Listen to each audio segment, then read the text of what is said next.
The Appalachian Mountains are the oldest mountain range on Earth, nearly 480 million years old. They were ancient before the first fish developed in the oceans. They were standing before insects existed, before reptiles crawled onto land, before anything we would recognize as a modern living creature had taken shape. The Rockies, the Alps, the Himalayas, they are all children compared to the Appalachians. These mountains have been here so long that they've been worn down from what were once peaks, rivaling the Himalayas in height, into the low, rounded, heavily forested ridgelines we see today. Hundreds of millions of years of weather and erosion have softened them, but they are still there. And in all that time, they have accumulated things: history, stories, a weight that you can feel when you're standing in them. The Great Smoky Mountains National Park, which sits in the heart of the southern Appalachians, is the most visited national park in the United States. Over 12 million people per year. More than the Grand Canyon, more than Yellowstone, more than anywhere else. And it has one of the highest rates of unexplained disappearances of any national park in the country. The Appalachian Trail, which runs 2,190 miles from Georgia to Maine through the spine of the range, has been the site of at least 11 confirmed murders since 1974, plus vanishings that have never been explained. And in these mountains, in West Virginia and Kentucky and Tennessee and Virginia, some of the worst industrial catastrophes in American history took place. Catastrophes that killed hundreds, sometimes thousands of people, with the companies responsible facing minimal consequences. Go ahead and like and subscribe if you want more videos like this. Let's get into it. The Hawk's Nest Tunnel Disaster. So I want to start with something that most people have genuinely never heard of, which is the Hawk's Nest Tunnel Disaster. I'll be honest with you up front. This one disturbed me more than almost anything else I researched for this video. Because it isn't a mystery, it isn't a ghost story, it isn't something ambiguous. It's a case where a corporation knowingly sent hundreds of men, mostly black men, because that matters to why you've never heard of this, to their deaths, buried the bodies in unmarked mass graves, paid almost nothing in consequence, and then got on with business. And the whole thing happened in the 1930s, well within living memory, in America. And most Americans have never heard of it. It starts in 1927. The Union Carbide and Carbon Corporation, one of the largest chemical companies in the United States, acquires the rights to build a hydroelectric tunnel through Gauley Mountain in Fayette County, West Virginia. The concept is straightforward engineering. Divert part of the new river through a tunnel in the mountain, use the resulting water flow to power a hydroelectric plant, and use that power to feed a nearby electrochemical factory Union Carbide already operated at Alloy, West Virginia. Normal industrial infrastructure project. Nothing that sounds like the beginning of something monstrous. Construction starts in 1930, contracted to a company called Reinhardt and Dennis, and almost immediately, they discover something. The rock inside Gauley Mountain is not normal rock. In some sections, it is up to 99.4% pure silicon dioxide. Silica, nearly pure silica, running for thousands of feet through the heart of the mountain. In industrial terms, this is extraordinarily valuable material, almost pharmaceutical-grade purity. And Union Carbide and Reinhardt and Dennis made a decision. They would speed up drilling, accelerate the extraction process, and harvest as much of that silica as possible as they went. The tunnel project quietly became a silica mining operation. Now, silicosis. You need to understand silicosis to understand why what happened next was so catastrophically lethal.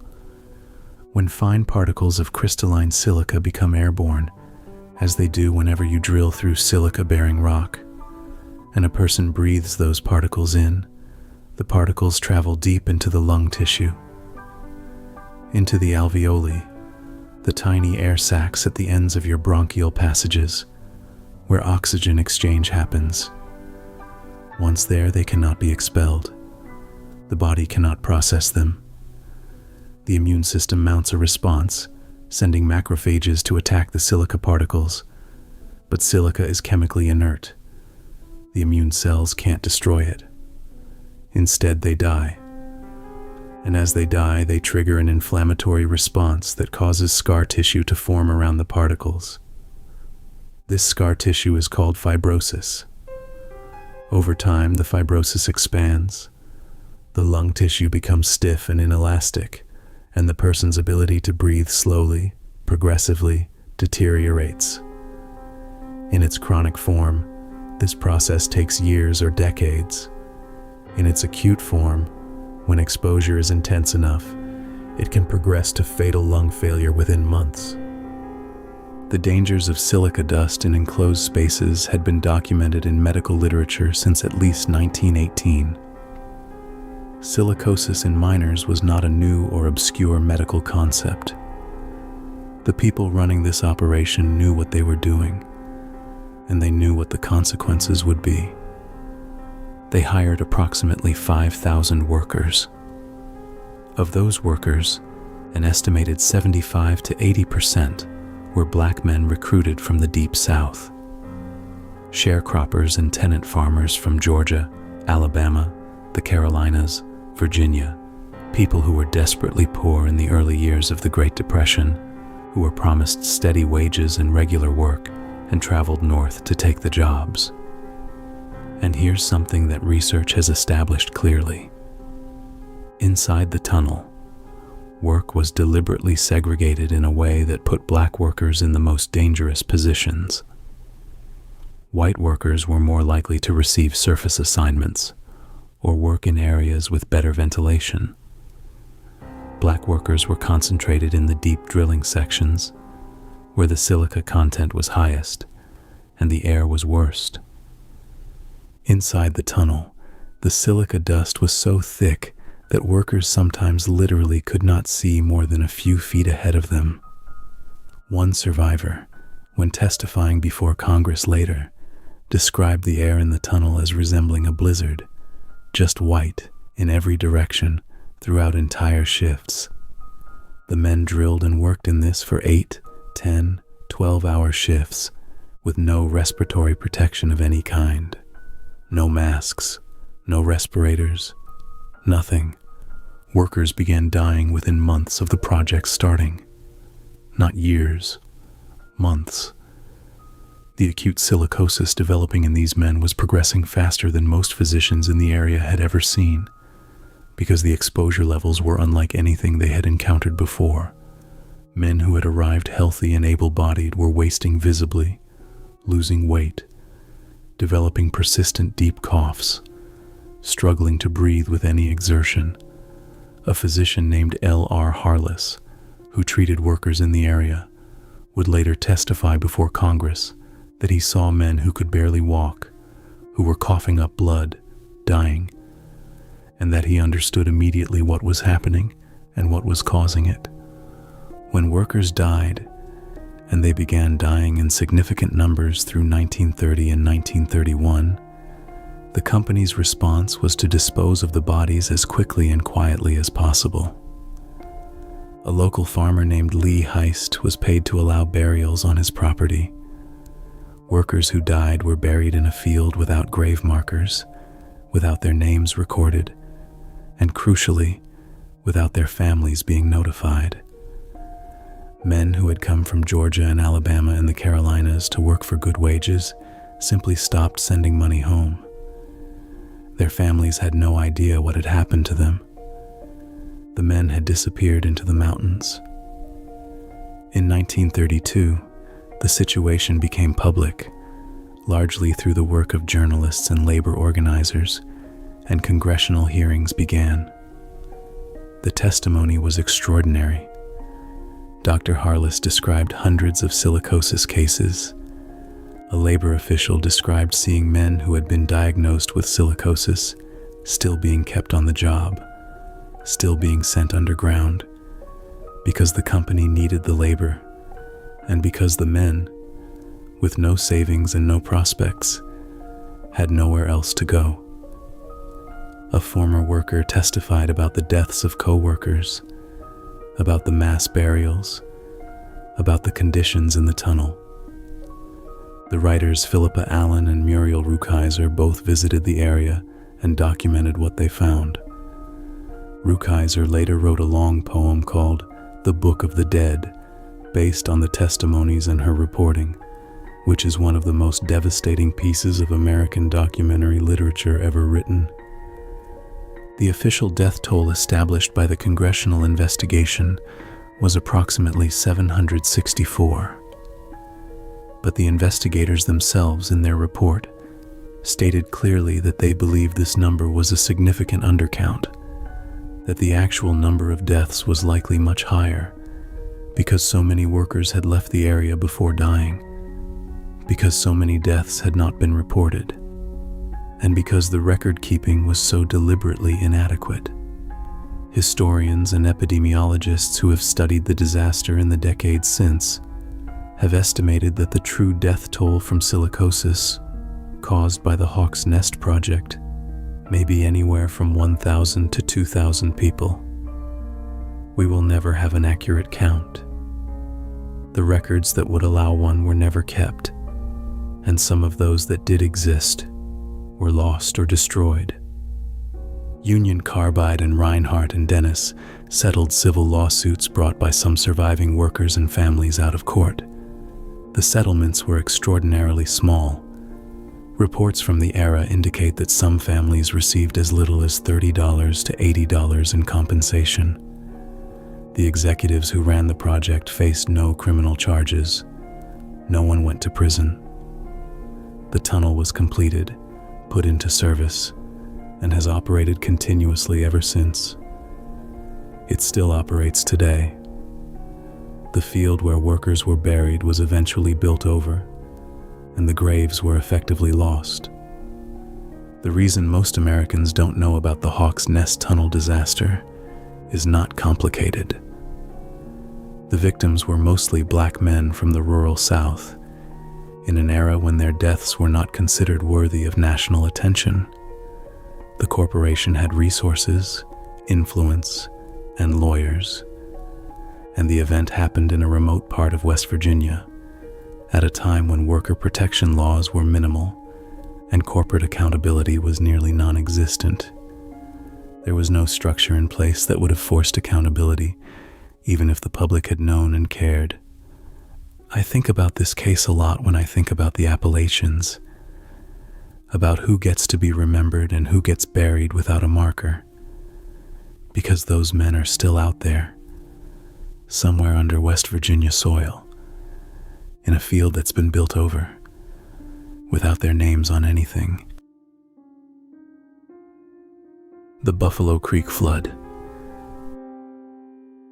I'm going to stay in West Virginia for the next one, because West Virginia has an extraordinary concentration of industrial disasters in its history, and understanding why requires understanding what coal mining meant to this region, economically, politically, and in terms of power.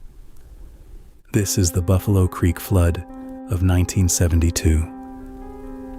When coal is processed, when it comes out of the mountain and needs to be cleaned and sorted, it produces a byproduct called coal slurry. This is a thick, black, toxic mixture of water, fine coal particles, and waste material from the processing operation. It's not something you can just dump anywhere, and it's not something that can be easily disposed of.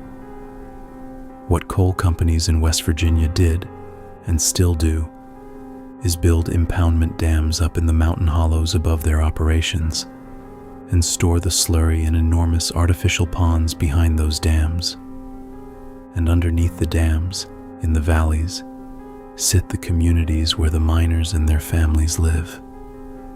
The Pittston Coal Company had 3 such dams built up in Buffalo Creek Hollow in Logan County, West Virginia, above 16 small communities. Thousands of people lived below those dams, and the people who lived there knew, and had been saying for years, that the dams were not safe. The middle dam, dam number 3, was specifically the subject of repeated complaints. It was a coal waste dam, meaning it was built from compacted coal waste material rather than engineered earthwork, and it was not rated or designed to handle the load being placed on it. On top of that, it was being used as a roadway for coal trucks, adding mechanical stress it was never meant to bear. Residents had made formal complaints. Investigators from the state had visited. Officials from the company had been contacted. The response, consistently, was that the dams were safe and that residents had nothing to worry about. In February 1972, it had been raining for several days.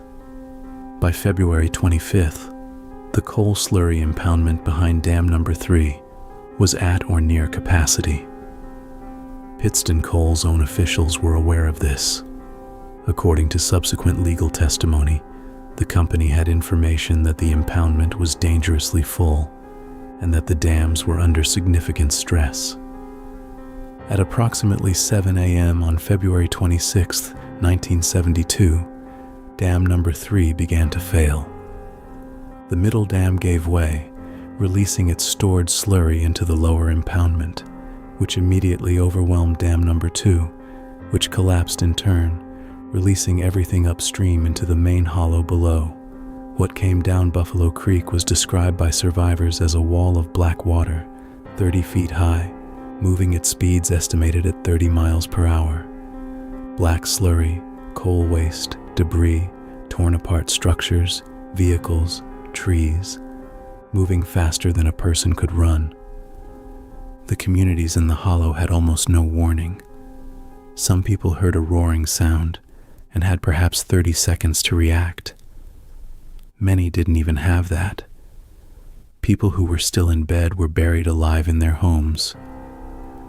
People who ran outside into the street were swept off their feet. People who tried to climb telephone poles and trees were knocked down by the force of the water. The wave moved through 16 communities in the span of roughly 15 minutes. The final death toll was 125 people. 121 others were seriously injured. Of the approximately 5,000 people who had lived in those 16 communities, 4,000 were left without homes. In a single morning, the cleanup in the immediate aftermath was handled by National Guard units. What they found when the water receded was indescribable. Homes had been flattened or carried hundreds of yards from their foundations. Cars were buried under meters of black sludge. Bodies were recovered from the debris. 3 of the victims were never found at all. Now here's the thing that I think about with the Buffalo Creek disaster. After the immediate crisis, while families were being housed in emergency trailers and trying to figure out what was left of their lives, Pittston Coal's public relations spokesperson gave a statement to the press, and he called what had happened an act of God. An act of God. This became possibly the most infamous corporate statement in West Virginia history. An act of God. Not a failure of dams that residents had complained about for years. Not a consequence of storing an enormous volume of toxic slurry above inhabited communities in dams that weren't built to engineering standards. An act of God. A lawyer named Gerald Stern agreed to take on the case for the survivors. And as he went to Logan County to interview his clients and understand what had happened, he became aware that the disaster had done something to these communities that went beyond the deaths and the destruction of property.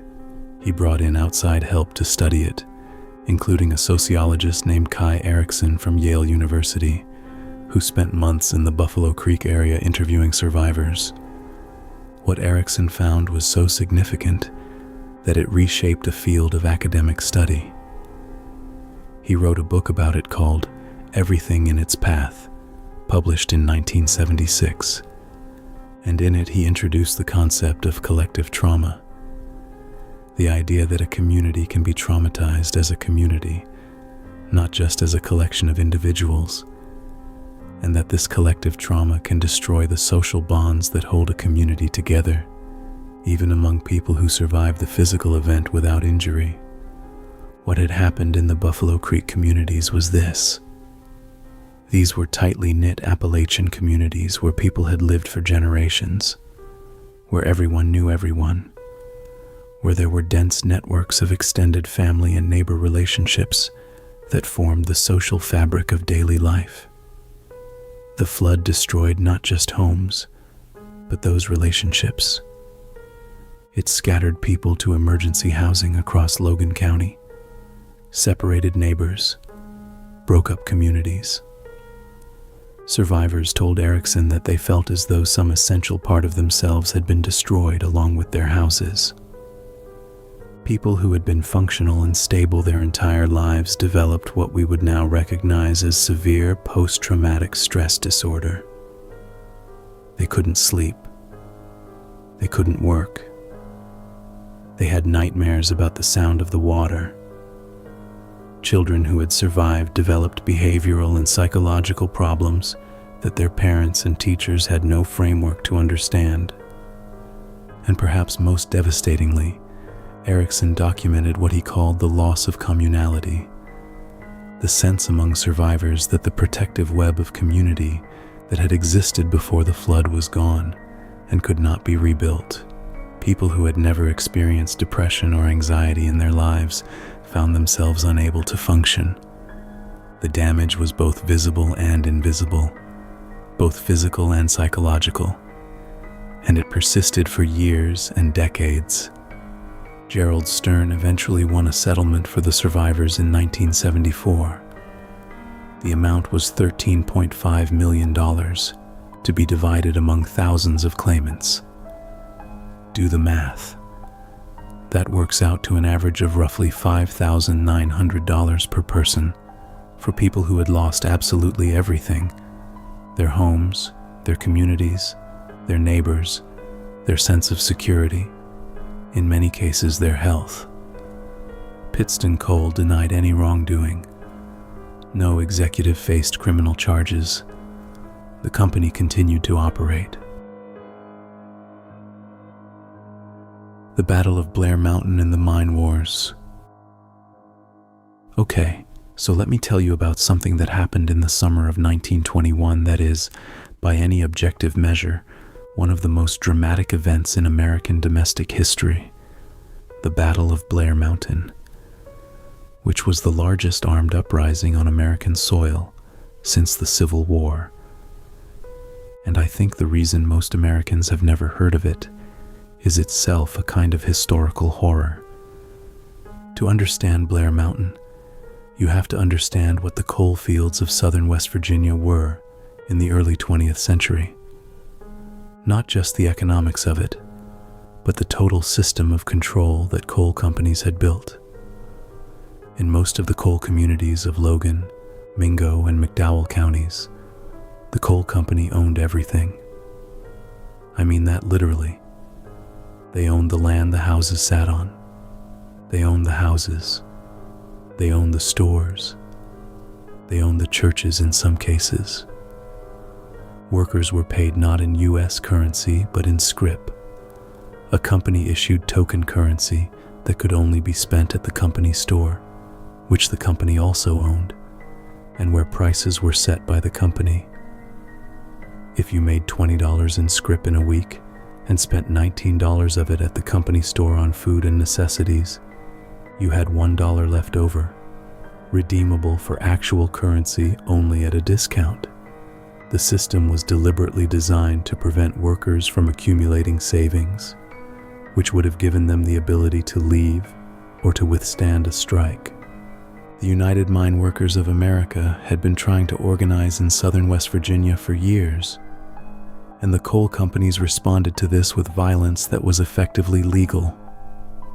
They employed a private security company called the Baldwin-Felts Detective Agency, which is a name that shows up repeatedly in the darkest parts of Appalachian labor history. Baldwin-Felts agents were not police. They were private employees of the coal companies, authorized by the coal companies, answerable to the coal companies. Their job was to prevent unionization, and they did it through surveillance, through intimidation, through eviction of workers from company housing, and through direct violence. The Matewan Massacre happened in May 1920.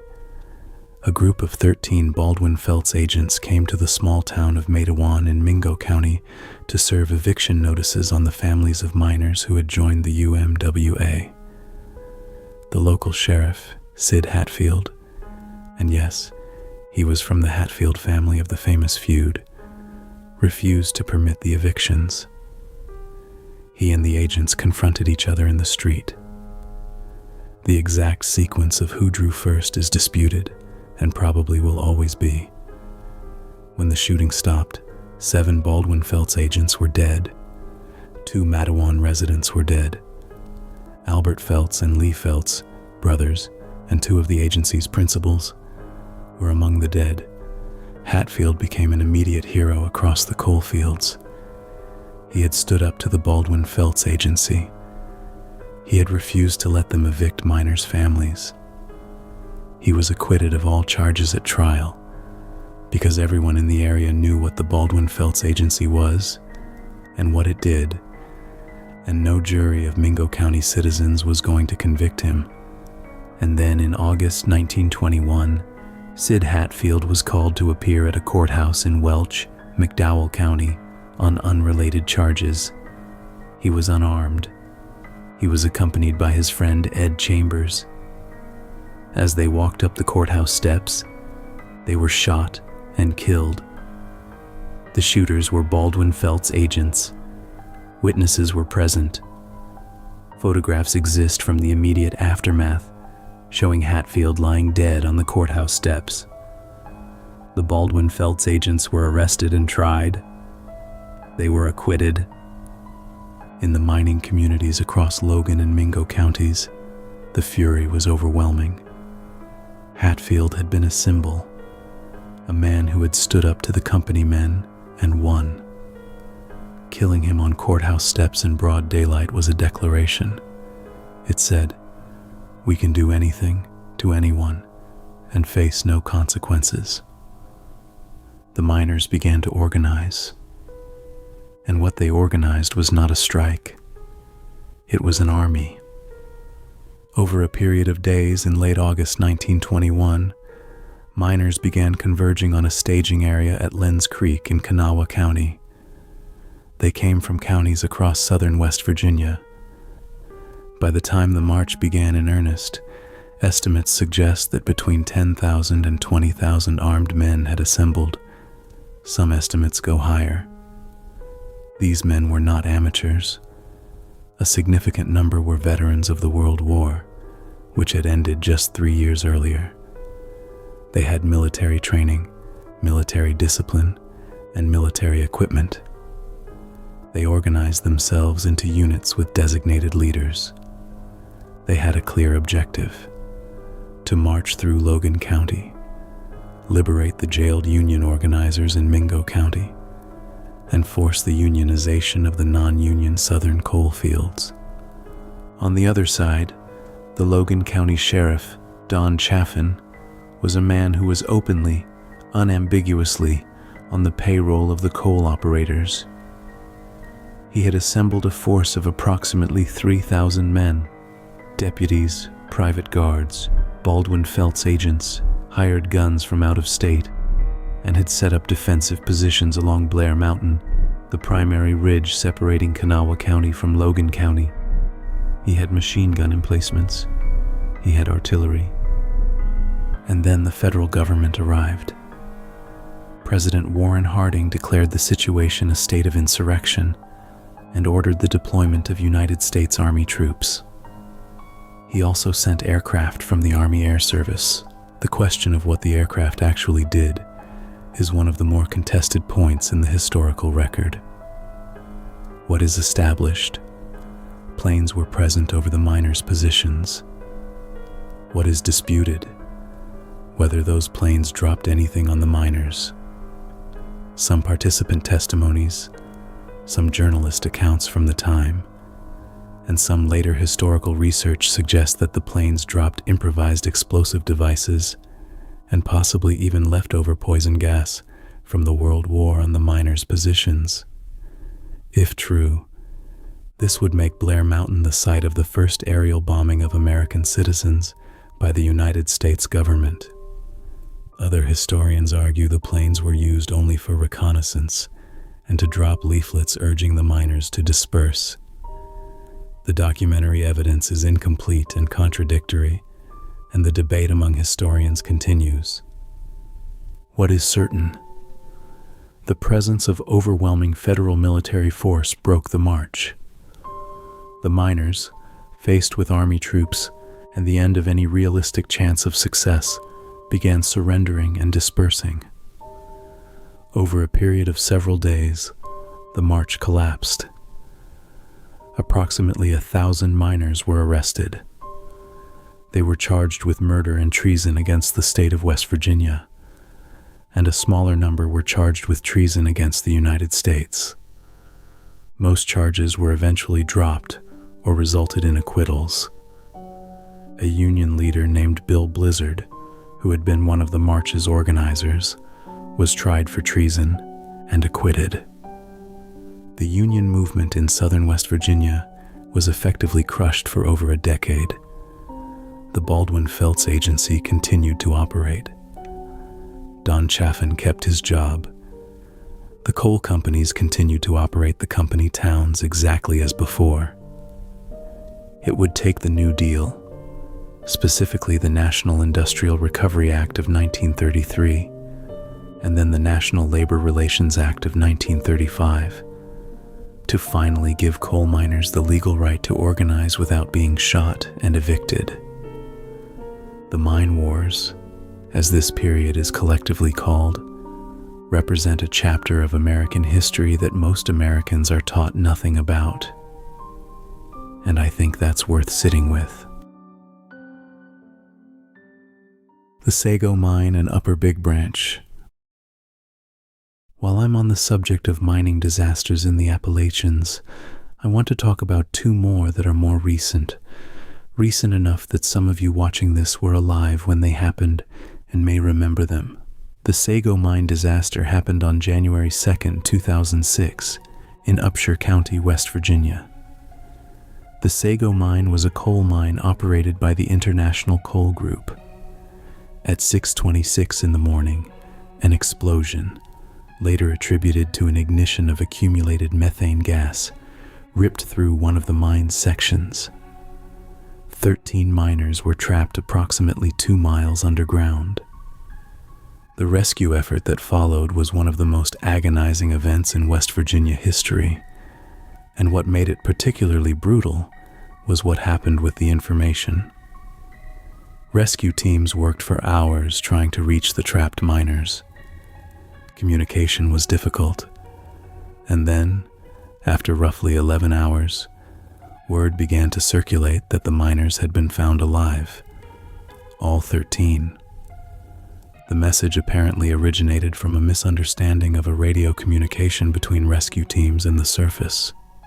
It was wrong, but it spread.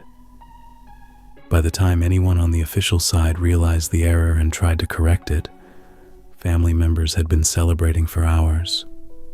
Some were already in a church in Tallmansville, celebrating what they believed was a miracle. The church bells had been rung. Then officials arrived at the church, and they had to tell the families the truth. 12 of the 13 miners were dead. They had been found dead. Only one man, a 26-year-old named Randall McCloy Jr., had survived and he was in critical condition. There is video of that moment in the church. I won't describe it in detail because I think it speaks for itself. But the footage of families who had been celebrating having the news reversed in real time is one of the most wrenching things I've ever seen in my life. 3 hours of celebrating that their husbands and fathers were alive, and then finding out that they weren't.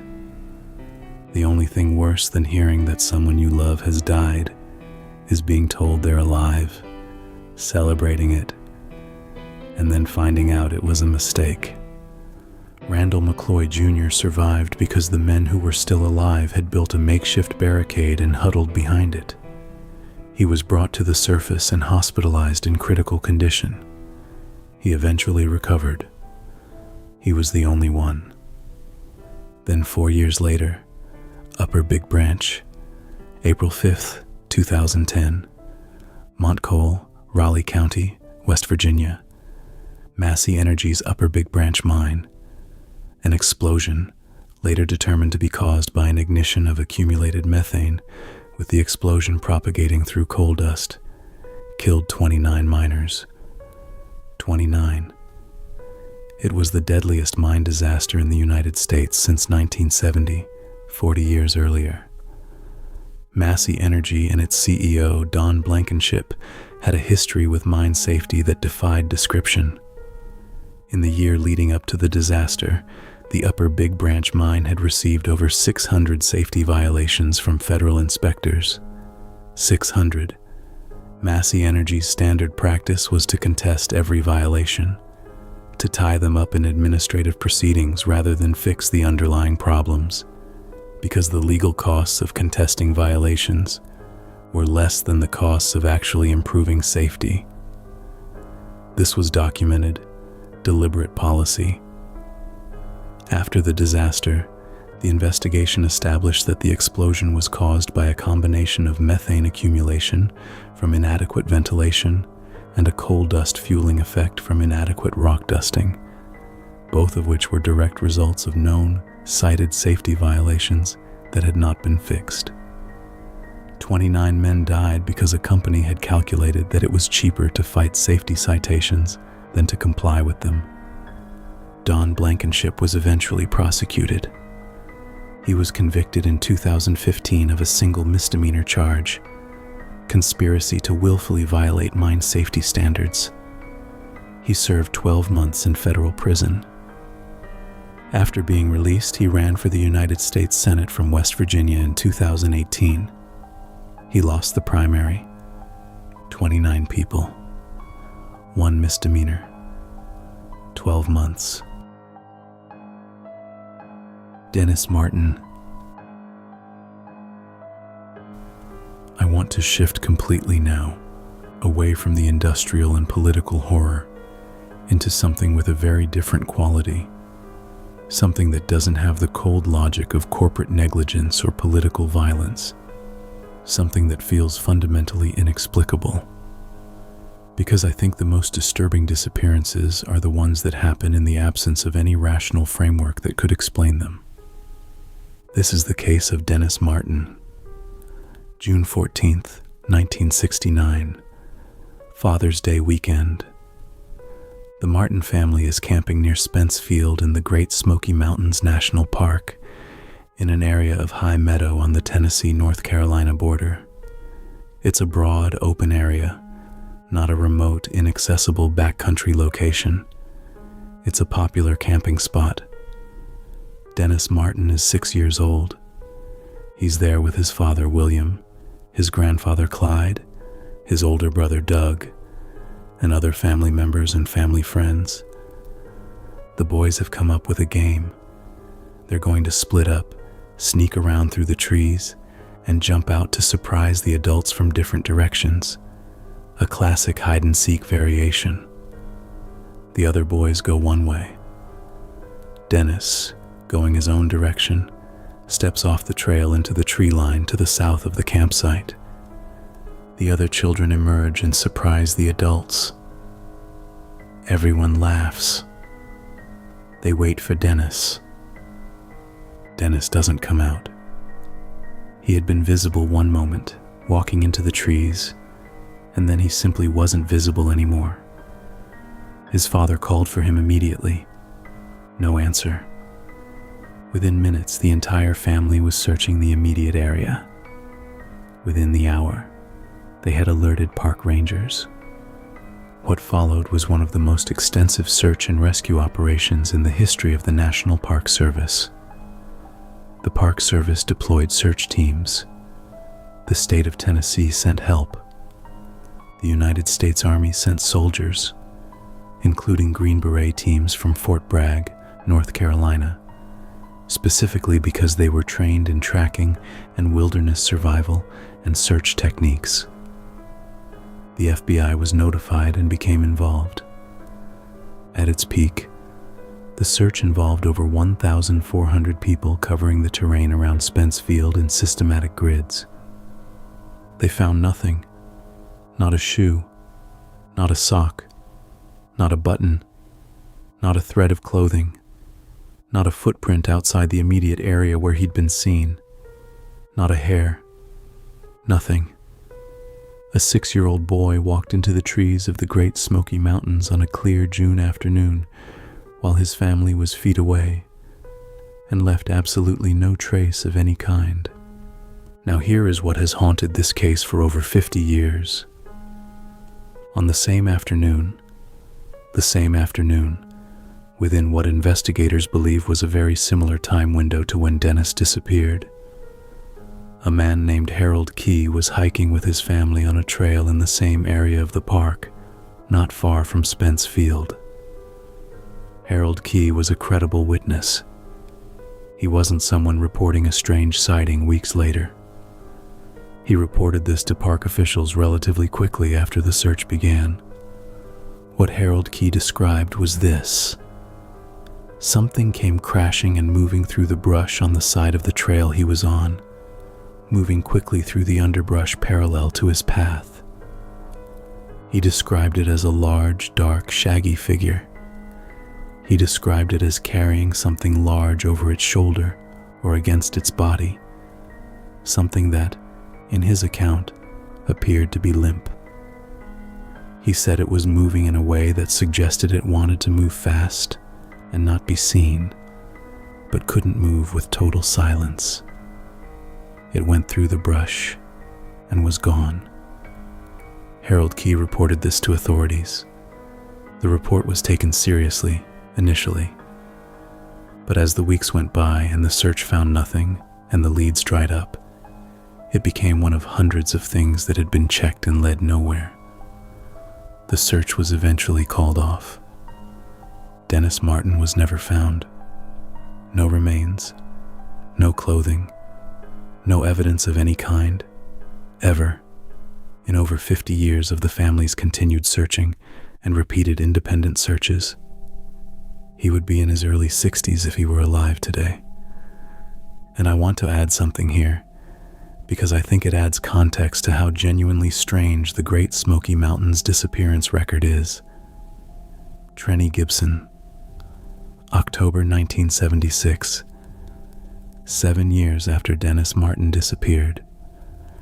Trenny Gibson was a 16-year-old girl hiking with a school group on the Appalachian Trail in the Great Smoky Mountains National Park. The group was on a supervised day hike. At some point, Trenny fell behind the main group. By the time anyone noticed she wasn't with them and went back to look, she was gone. The search was massive. The terrain was searched exhaustively. Trenny Gibson was never found. No remains, no clothing, no evidence of any kind. 2 people, one 6 years old, one 16, vanishing without a trace in the same national park, 7 years apart, with extensive searches finding nothing. The Great Smoky Mountains have a disappearance record that is genuinely anomalous, even among national parks, which collectively have a troubling number of unexplained vanishings. And I think anyone who spends time in these woods understands, on some level, how it's possible. These are dense, ancient forests. The terrain is complicated. There are places in these mountains where a person could be 30 yards from a search team and never be found. The mountains are full of holes. Appalachian Trail Murders. The Appalachian Trail is 2,190 miles of narrow footpath through the forests of 14 states, from Springer Mountain in Georgia to Mount Katahdin in Maine. It is one of the great outdoor wonders of America. Several million people hike portions of it every year. A few thousand complete the full through hike each year, which takes typically 5 to 7 months. And since 1974, it has been the site of at least 11 confirmed murders. I want to go through several of these in detail, because I think when you look at them together, a pattern emerges that is worth understanding. May 1981, Wapiti Shelter, Wythe County, Virginia. 2 hikers, Robert Mountford Jr. and Laura Ramsey, are staying at the Wapiti Shelter on the AT. A man named Randall Lee Smith approaches the shelter. He shoots both of them. Both die. Smith is caught, convicted of murder, and sentenced to prison. He serves his time and is paroled in 1996. In 2008, 12 years after his release, Randall Lee Smith returns to the same general area of Virginia, near the same section of the AT. He encounters 2 fishermen and shoots them. Both survive and are able to identify him. Smith is arrested and dies in custody awaiting trial. He never explained why he returned. May 1988. A stretch of the Appalachian Trail in Cumberland County, Pennsylvania, between Pine Grove Furnace State Park and the Tag Run campsite. Claudia Brenner and Rebecca White are through hiking the AT northbound. They have been on the trail for weeks. They're a couple. They're experienced. They're careful. They set up camp in a spot that's somewhat off the main trail, in a site that offers some privacy. A man named Stephen Roy Carr has been living in the woods near this section of the trail for an extended period. He is effectively homeless, surviving in the forest on his own. He has been watching Claudia and Rebecca from concealment for some time before he does anything. On the morning of May 13th, from a concealed position in the trees, Stephen Roy Carr opens fire on both women with a rifle. Rebecca White is shot 4 times. Claudia Brenner is shot 5 times. In the arm, in the leg, in the neck, in the back of her head, and in her face near her ear. Rebecca White died at the scene. Claudia Brenner, with 5 bullet wounds including wounds to her head and neck, got to her feet. She began walking. She walked 4 miles through the wilderness, bleeding, to reach a road and flag down help. She was conscious and moving and describing her attacker when emergency services arrived. She survived. She spent extensive time recovering from her injuries. She later wrote a book about what happened called 8 Bullets, one woman's story of surviving anti-gay violence. Because one of the things that emerged at trial was that Carr had targeted the 2 women specifically because they were a same-sex couple. He stated this himself. Stephen Roy Carr was convicted of first-degree murder and sentenced to life in prison without parole. He remains incarcerated. October 1990. Pennsylvania again. Thelma Marks Shelter, near Duncannon in Cumberland County, not far from the site of the Brenner White attack. Molly LaRue and Jeff Hood are through hiking the AT northbound. Molly LaRue was 26 years old, a recent college graduate from Ohio. Jeff Hood was 26 as well. They had been on the trail since spring. They were close to completing the northbound through hike. A man named Paul David Cruz was in the area. He had been following hikers on the trail. He found Molly LaRue and Jeff Hood at the Thelma Marks Shelter. and he killed both of them with a knife. What he did to Molly LaRue before she died is documented in court records and in the investigator testimony at trial. And I'll tell you simply that those investigators described the crime scene as one of the most disturbing they had encountered in their careers. I'll leave it at that. Paul David Cruz was identified through investigation, arrested, tried, and convicted of 2 counts of first-degree murder. He is currently serving 2 consecutive life sentences in Pennsylvania State Prison, then 1996. Shenandoah National Park, Virginia.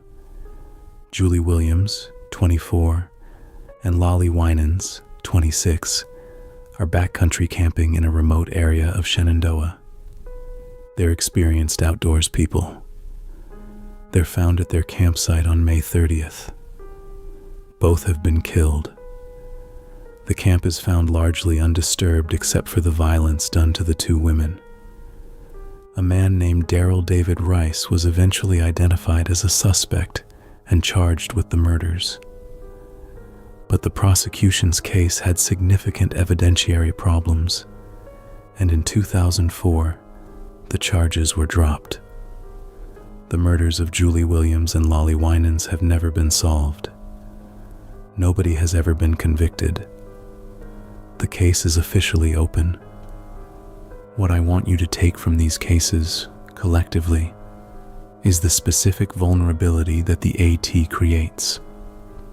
The trail shelters, the 3-sided wooden structures that appear roughly every 8 to 15 miles along the trail, that are listed in every guidebook and on trail maps, that are the known, predictable overnight stopping points for thru hikers, are a vulnerability. Anyone who wants to find people sleeping in a predictable location in a remote area knows exactly where to look. The trail is, by design, a public resource with publicized features, and that publication creates risk in a way that doesn't exist for backcountry travel without fixed shelters. The trail is genuinely beautiful. I don't want to leave you thinking it's some kind of gauntlet. For the vast majority of the people who walk it, it's a profound, life-changing experience. But the history is the history.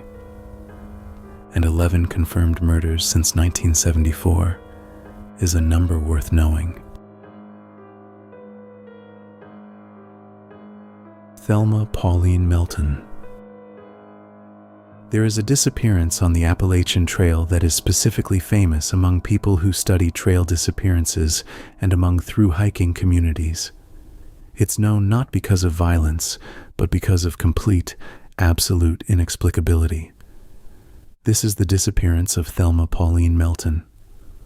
October 25th, 1981. Thelma Pauline Melton is a 58-year-old woman from Georgia. She is an experienced hiker. She has been hiking in the North Georgia mountains for years and knows the terrain well.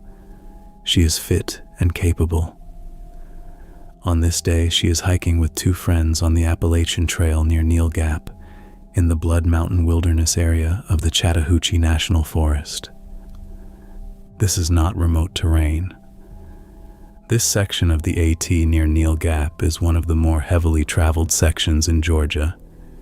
It's accessible. It's not technically demanding. It's a clear fall day. The 3 women are hiking together. They are close to each other on the trail, not separated by any significant distance. At some point, Thelma Pauline Melton simply walks faster than her friends. She picks up her pace, moves ahead of them, rounds a bend in the trail, and goes out of their line of sight. Her friends are seconds behind her. They reach the bend, they come around it, and Thelma is not there. Not ahead of them on the trail, not to either side of the trail, not visible anywhere. They call her name. Nothing. They search the immediate vicinity of the trail. Nothing. They go back to the trailhead, drive to find help, and report her missing. The The search begins within hours. Park rangers and search teams work the area intensively in the days that follow. Tracking dogs are brought in. Aerial searches are conducted. Search teams walk the terrain in systematic grids. Thelma Pauline Melton has never been found. No remains. No fragment of clothing. No trace of any kind. What the investigators established is this. The section of trail she was on when she disappeared is a narrow corridor through dense forest. There is no cliff she could have fallen from in that immediate area. The terrain does not present an obvious natural explanation for how a person could have simply gone off the trail and disappeared within a window of seconds. The tracking dogs could not pick up a scent leading away from the trail. The aerial search showed nothing. The ground search found nothing. The case has never been solved. There are no credible suspects. There are no theories that have held up to scrutiny. Thelma Pauline Melton's family has never had answers. The search was officially concluded with nothing. I want to give you a sense of why this case specifically, out of all the cases I've researched for this video, is the one that I keep coming back to. Because the circumstances she disappeared in, hiking slightly ahead of friends, rounding a bend, out of sight for seconds, describe something that happens thousands of times a day on the AT. It's not a risky behavior. It's just hiking. The only thing different about Thelma Pauline Melton's version of that moment is that she never came back around the corner, and nobody has ever been able to explain why. The Sodder Children. This next case is set in Fayette.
Martha, 12, Louis, 9, Janetta, 8, and Betty, 5, are sleeping upstairs. The staircase is already engulfed. George tries to go back into the house for his children. He can't get through. He goes to get the ladder he keeps propped against the side of the house, the ladder he had specifically placed there as a fire escape. The ladder is not there. He looks for it and cannot find it. He tries to move his coal truck up to the house so he can climb on its roof to reach the second-floor windows. The truck won't start.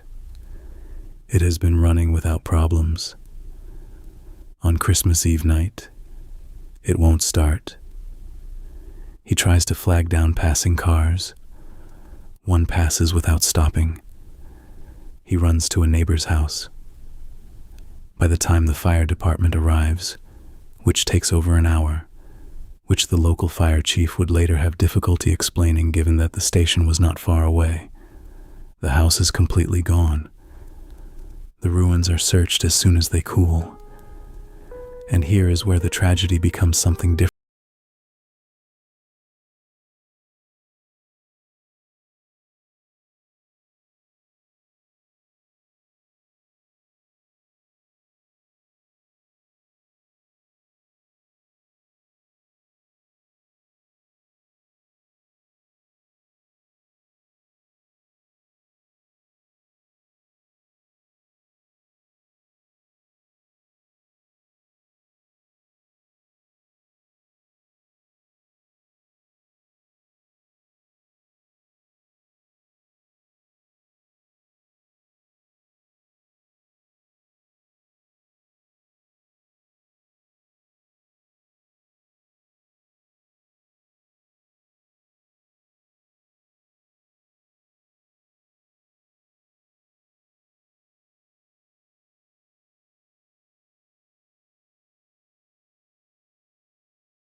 The billboard stood for decades and became a landmark in Fayetteville. George died in 1969 without ever finding answers. Jenny kept the billboard up and kept investigating until her own death in 1989. But in 1967, 22 years after the fire, Jenny Sodder received a letter in the mail. There was no return address. The postmark was from Central City, Kentucky. Inside the envelope was a photograph of a young man, a man in his early to mid-30s. On the back of the photograph, someone had written, "Louis Sodder, I love Brother Frankie, Lil Boys, a 90132. The young man in the photograph bore a resemblance, according to everyone who saw it and who knew the family, to what Louis Sodder, who would have been in his early 30s in 1967, would look like as an adult. Jenny hired a private investigator to trace the letter and the photograph. He was never able to identify who had sent it, where the young man in the photograph was, or what the numbers and the strange notation on the back meant. The Sodder case has never been solved. 5 children, no remains, a missing ladder, a cut phone line, witness sightings of children matching the descriptions, and a photograph in the mail 22 years later. Whether those children died in the fire or not, nobody alive today knows. Okay, for the second half of this, I want to get into the folklore, the legends, the supernatural, and the genuinely strange. Because the Appalachian Mountains have some of the deepest and darkest folk tradition in America, and I think it deserves more attention than it usually gets. People know New England witch trial history. People know Pacific Northwest cryptid lore. But the Appalachian tradition is extraordinary. So let's get into it. The Greenbrier Ghost.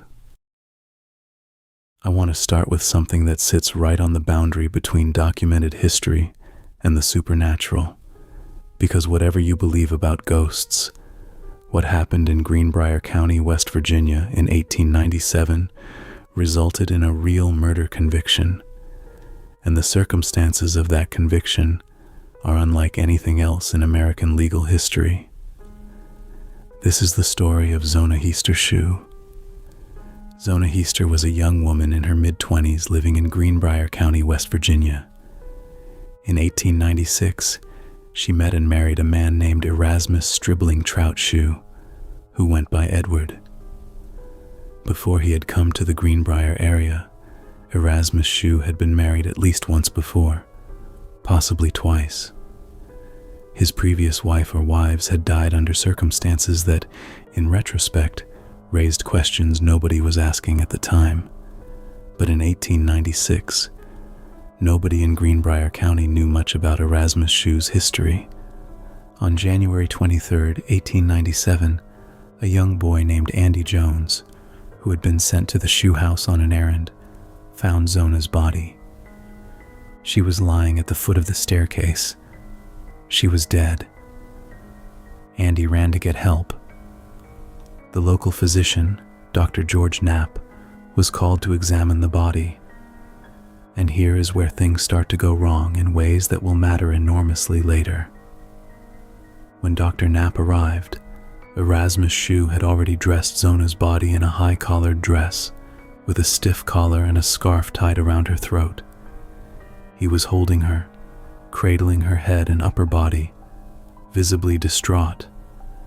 Whenever Dr. Knapp tried to examine Zona's head and neck specifically, Erasmus became agitated, not aggressive, but clearly uncomfortable, holding his wife more tightly, repositioning himself to make access to the neck area difficult. Dr. Knapp noted some stiffness in the neck muscles, but, out of deference to the grieving husband, decided not to press the examination in that area. He attributed the death to everlasting faintness, which is simply not a medical diagnosis. It means he didn't know what had caused the death. At the funeral, Erasmus's behavior was observed by multiple people and found strange. He had dressed Zona himself. He had refused to allow the undertaker to handle the preparation of her body. And he had placed a pillow on one side of her neck and a rolled-up cloth or scarf on the other. He said it was to keep her head from moving. He stood at the casket for most of the viewing, and several people who attended later described him as adjusting Zona's head and neck area repeatedly, as though the positioning mattered to him very specifically. Zona's mother, Mary Jane Heaster, was present at all of this. She had never liked Erasmus Shue. She had opposed the marriage. She had a persistent, deep unease about the man that she had never been able to fully articulate, but that she trusted. After the funeral, the sheet that had been used to wrap Zona's body was returned to Mary Jane. She took it home and tried to wash it, and she later reported something strange. No matter how she washed it, the water turned red, and the sheet turned pink. And when she removed it from the water, it turned white again. She interpreted this as a sign. Mary Jane Heaster began praying intensely for her daughter every night. She prayed for revelation about what had happened to Zona. And over the course of 4 nights, she was specific about this being 4 nights. She said Zona's ghost appeared to her in her bedroom. The ghost, in Mary Jane's account, was not vague or symbolic. It was specific and detailed. It told her that Erasmus had come home in a rage one evening over a perceived slight. There had been no meat prepared for dinner, according to the account, and had grabbed Zona by the throat, shaken her violently, and broken her neck. The ghost turned its own head completely around, all the way around, to demonstrate to Mary Jane exactly how the neck had been broken. And the ghost told her that if her body were exhumed and properly examined, the evidence of what had been done to her would be found. Mary Jane Heaster went to the local prosecutor, a man named John Alfred Preston, and told him all of this. Preston was not a credulous man. He was skeptical of the story, but he was intrigued by the specific, physically detailed nature of Mary Jane's account, and he was troubled by the inadequacy of Dr. Knapp's original examination. He decided to order the body exhumed and examined by a proper forensic physician. The examination found the following. Zona Heastershoe's neck was broken. Her first cervical vertebra, the topmost vertebra, the one at the very base of the skull, was fractured. Her trachea, her windpipe, was crushed. The ligaments in her neck showed signs of violent injury. The injury pattern was consistent with the neck having been grabbed and twisted with great force, or manually wrung. It was not consistent with a fall. It was not consistent with natural causes. The official cause of death was revised immediately to homicide by strangulation. Erasmus Shue was arrested and charged with murder. And at trial, his defense attorney made a decision that backfired catastrophically. He decided to address Mary Jane Heaster's ghost story directly, to bring it up in cross-examination, to try to portray her as delusional or hysterical, and by doing so to discredit her testimony about the suspicious funeral and the suspicious husband. He believed he could make the jury dismiss everything she said by associating her with the ghost story. What he got instead was Mary Jane Heaster sitting in that witness chair, calm and immovable, describing what she had seen and heard in those 4 nights, not wavering on a single word under cross-examination. And then the jury looking at the forensic evidence that corroborated everything the ghost had said. The neck had been broken exactly as the ghost had demonstrated. Erasmus Shue was convicted of murder. He was sentenced to life in prison. He died at the West Virginia State Penitentiary in 1900. Mary Jane Heaster never changed her account. She maintained until her death that her daughter had appeared to her and told her what had happened. There is a historical marker in Greenbrier County commemorating the case of the Greenbrier Ghost. It is, to the best of available knowledge, the only official historical marker in the United States erected in honor of a ghost. And Erasmus Shue was convicted of murder, a real murder with real forensic evidence, in a case that would almost certainly have been closed as a natural death if a mother hadn't been told by someone what to ask the doctor to look for. The Bell Witch. The Bell Witch haunting is probably the most famous supernatural event in American history. It happened in Robertson County, Tennessee, beginning in 1817, and it lasted for years, generated hundreds of witnesses, killed a man under circumstances that have never been explained, and was serious enough that a sitting president of the United States paid a personal visit to investigate it. The Bell family, patriarch John Bell, his wife Lucy, and their children, had a prosperous farm near the Red River in what is now Adams, Tennessee. By all accounts, they were a respected, ordinary family. John Bell was a deacon in the local church. They had no particular history of drama or conflict with their neighbors. The disturbances began in 1817 with what can only be described as sounds. Things that had explanations. Gnawing sounds from inside the walls, as though a rat or squirrel were at work on the woodwork. knocking on the outer walls of the house at night, chains dragging, stones hitting the roof. The family investigated repeatedly and found nothing. They said nothing publicly for a time, not wanting to appear foolish. But the sounds became harder to dismiss. They moved. They came from different rooms. They seemed to respond to the family's movements. And then bed covers began to be pulled from sleeping children, not displaced, not shifted, but yanked. The children would wake up to find their quilts on the floor. Then hands, invisible hands slapping faces, pulling hair, leaving visible marks. John Bell himself was slapped hard enough across the face that his cheeks reddened. His hair was pulled so hard that he fell to the ground.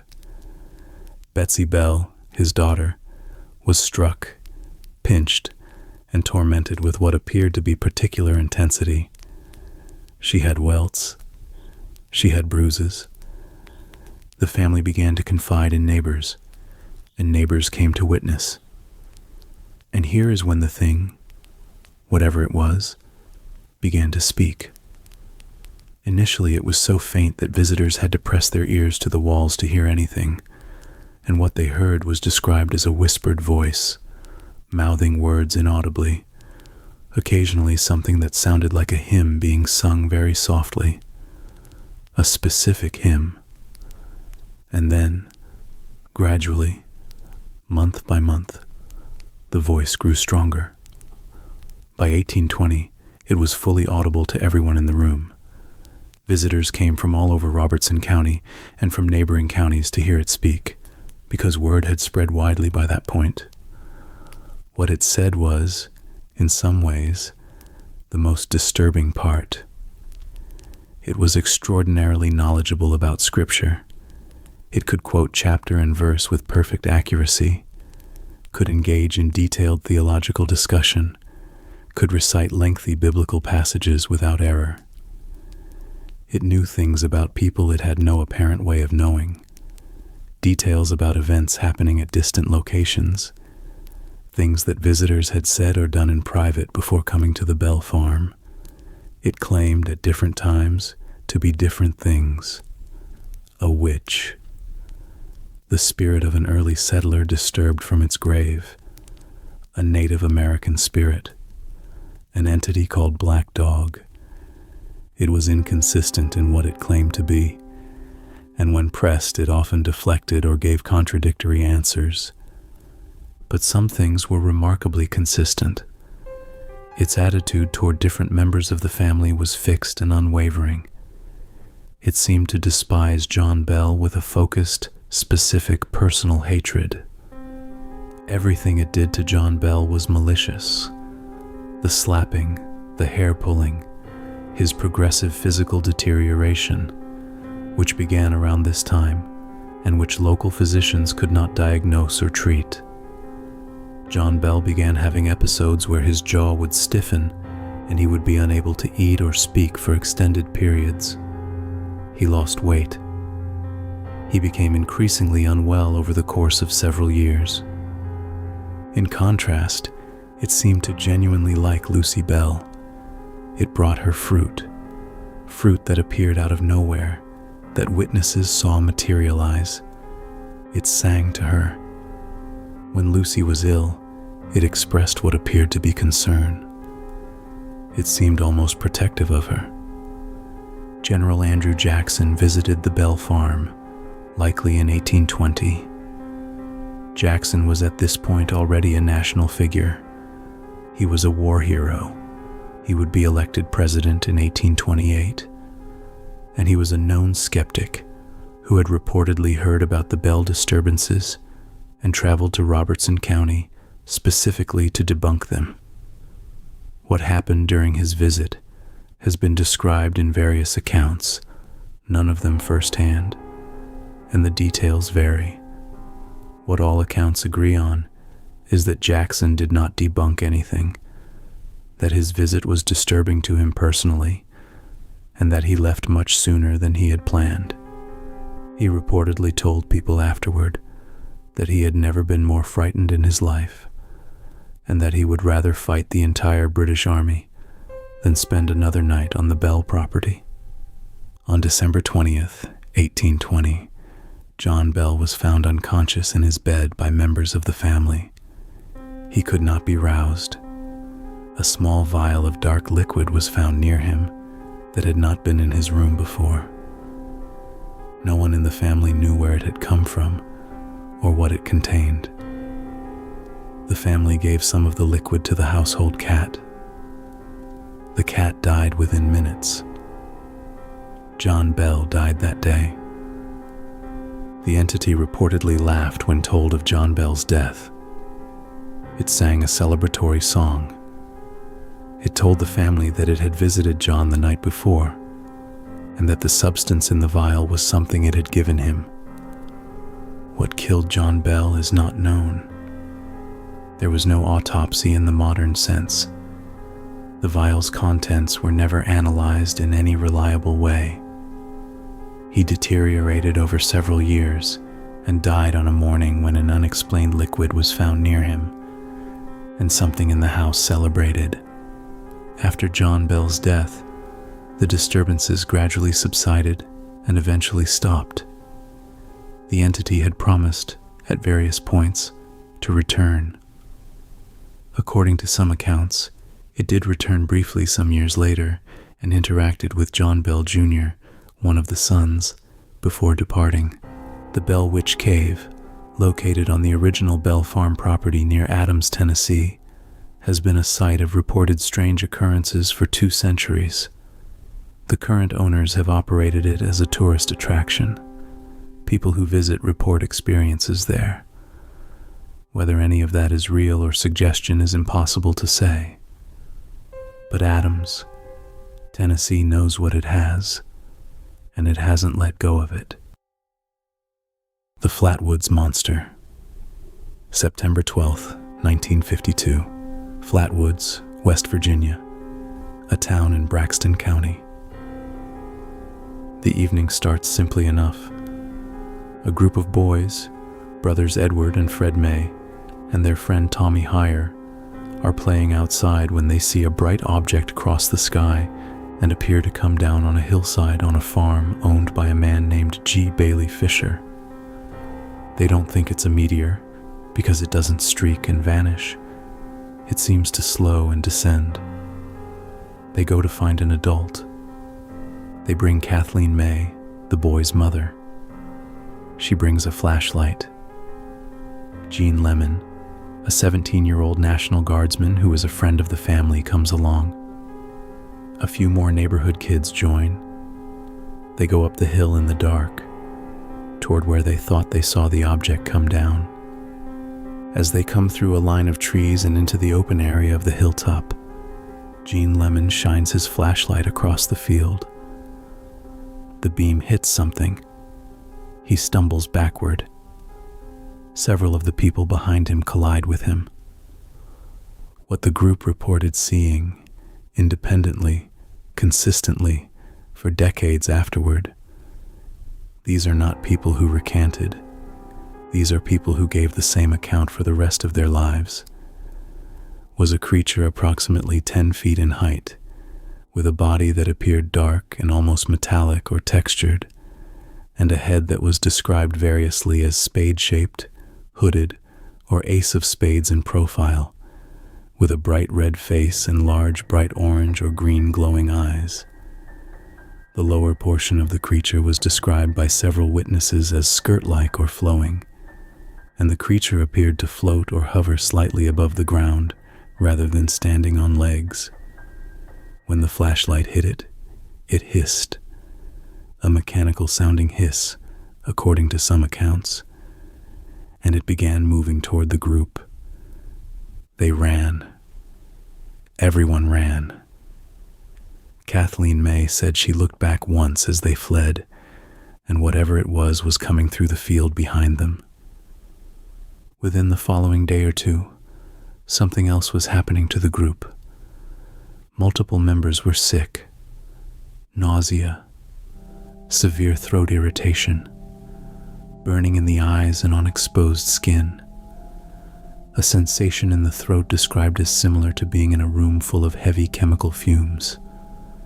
Some required medical attention. The symptoms were consistent with exposure to an irritant chemical in the air, not with hysteria. An investigator, there were several, but one of the more thorough was a man named A. Lee Stewart Jr., an editor of the local paper who went to the site the next morning, reported findings at the site that he documented in writing. He found an area of the field that had a strong, lingering chemical smell. He found an oily residue on the ground and vegetation in a specific area. And he found 2 parallel marks in the soil, each approximately 12 inches wide, roughly 10 feet apart, that he described as skid marks, as though something heavy had dragged or slid across that section of ground. The skeptical explanation, and skeptics have proposed one, is a barn owl, perched in a tree at the edge of the field, its eyeshine reflecting the flashlight beam in a way that frightened the group, and the rest being fear and darkness and contagious hysteria. The problem with this explanation is threefold. A barn owl does not cause nausea, throat irritation, and skin burning in multiple people over multiple days. A barn owl does not leave chemical residue or a smell. And a barn owl does not leave 12-inch wide parallel skid marks in a field. The barn owl explanation accounts for the initial fright, and perhaps some of the visual description. It does not account for the physical evidence. The Flatwoods Monster has been formally embraced by Braxton County, West Virginia, as a piece of local history and culture. There's a museum. There's a large painted mural. There is civic pride about it. And the witnesses, the ones who are still alive, have never changed their accounts. The Mothman. I want to spend some real time on the Mothman because I think it gets reduced in the popular imagination to a kind of fun local legend, and the actual documented history of what happened in Point Pleasant, West Virginia between 1966 and 1967 is significantly stranger and more interesting than the legend. It starts on the night of November 15th, 1966. Point Pleasant sits on the Ohio River at the border of West Virginia and Ohio. Outside of town, there's an area known locally as the TNT area, the grounds of a World War II-era ammunition manufacturing plant. The plant is long closed. The grounds are somewhat industrial-looking, dotted with old concrete igloo-shaped munitions storage structures, overgrown now and surrounded by woods. It's the kind of place locals know and visit, but that has a slightly eerie quality in the dark. Roger Scarberry, Linda Scarberry, Steve Mallet, and Mary Mallet are driving through the TNT area. Roger Scarberry is driving. They pass an old power plant building near the northern edge of the property, and Roger sees something standing near an old generator building. He slows down. All 4 of them look. What they describe is consistent across all 4 accounts, given that night and repeated afterward. A large figure, roughly human-shaped, between 6 and 7 feet tall, grayish or brownish in color, large wings folded at its back. The most specific and most consistent detail across all 4 witnesses: the eyes. Large, round, bright red, described as being self-luminous, not reflecting the headlights, but actually glowing from their own internal light, visible even when the headlights weren't directly on the creature. The creature, as they watched, spread its wings. The wingspan they estimated at anywhere from 10 to 15 feet. It rose into the air, and then it followed their car. Roger Scarberry floored it. He later testified that he drove over 100 miles per hour on Route 62 heading back toward town, and the creature kept pace with them, flying above and alongside the car, without appearing to exert itself, without flapping its wings vigorously. It was simply there, keeping up, at over 100 miles an hour. It eventually dropped away as they reached the outskirts of town. They went directly to the sheriff's office and reported what they had seen. The next day, there were more reports from other people. 2 volunteer firemen reported seeing the creature near the TNT area the same night. A contractor named Newell Partridge, about 90 miles away in Salem, West Virginia, reported that the previous night his television had gone haywire with interference. His dog had gone to the edge of the property and started howling at something he couldn't see in the dark. And when he shone a flashlight in the direction the dog was howling, he saw 2 large, red, glowing eyes in the darkness. The dog ran toward them and was never seen again. Over the following 13 months, November 1966 through December 1967, the Point Pleasant area and surrounding Mason County generated over 100 individual reported sightings of a large winged creature with glowing red eyes. These were not all people who had seen news coverage of the first report. Some were from people in different parts of the county who described being unaware of the other sightings when they reported their own. A sampling. A woman reported seeing it land on her car roof while she was driving. A group of people at a drive-in movie theater reported seeing it circle overhead. A contractor working on a church construction project reported seeing it perched on the church roof. Multiple people living near the TNT area reported seeing it repeatedly over the course of weeks. A writer and researcher named John Keel began investigating the Point Pleasant sightings in 1967. He was not primarily a believer in the conventional extraterrestrial explanation. Keel had his own complex theoretical framework for what he called ultra-terrestrials, which is a whole other discussion. But he was a serious and meticulous investigator, and he spent months in Point Pleasant interviewing witnesses. What he found, beyond the creature sightings themselves, was a layer of additional strangeness that has become part of the Mothman mythology, even if it's less well known. Multiple witnesses to the creature sightings began reporting unusual things afterward. Men in dark suits appearing at their homes, identifying themselves as government officials, but behaving strangely, asking specific questions about what the witnesses had seen. Televisions and radios malfunctioning in the homes of witnesses. Telephone calls at unusual hours with strange electronic sounds, or barely audible voices giving cryptic information. Keel documented a specific individual who gave the name Indrid Cold, a smiling man who appeared to multiple witnesses and who gave some of the most disturbing accounts of interaction during this period. Whether Indrid Cold was a real person, a shared delusion, or something else, is a question I genuinely cannot answer. And then, December 15th, 1967. The Silver Bridge, a suspension bridge spanning the Ohio River between Point Pleasant, West Virginia, and Gallipolis, Ohio, collapsed during the evening rush hour. It was a Monday afternoon in December. Traffic was heavy, and the bridge was loaded with cars and trucks when the main chain failed. The collapse happened in less than a minute. Vehicles plunged into the Ohio River. 46 people died.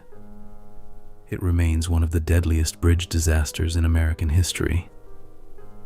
The subsequent investigation determined that the cause was a stress corrosion crack in a single eye bar, a small iron bar that was part of the bridge's main chain. The crack had begun as a microscopic manufacturing defect and had been growing for years under the stress of traffic load and the chemistry of the river environment until it reached the point of catastrophic failure. It was an engineering failure. It was a materials science failure. It was a tragedy that might have been caught if the bridge inspection protocols of the era had been more rigorous. The Mothman sightings stopped on December 15th, 1967. There were no more reports after the night the Silver Bridge fell. I want to be straightforward about the rational explanation here because I think intellectual honesty requires it. The most likely identity of whatever people were seeing is a large bird misidentified in poor light and high-stress conditions.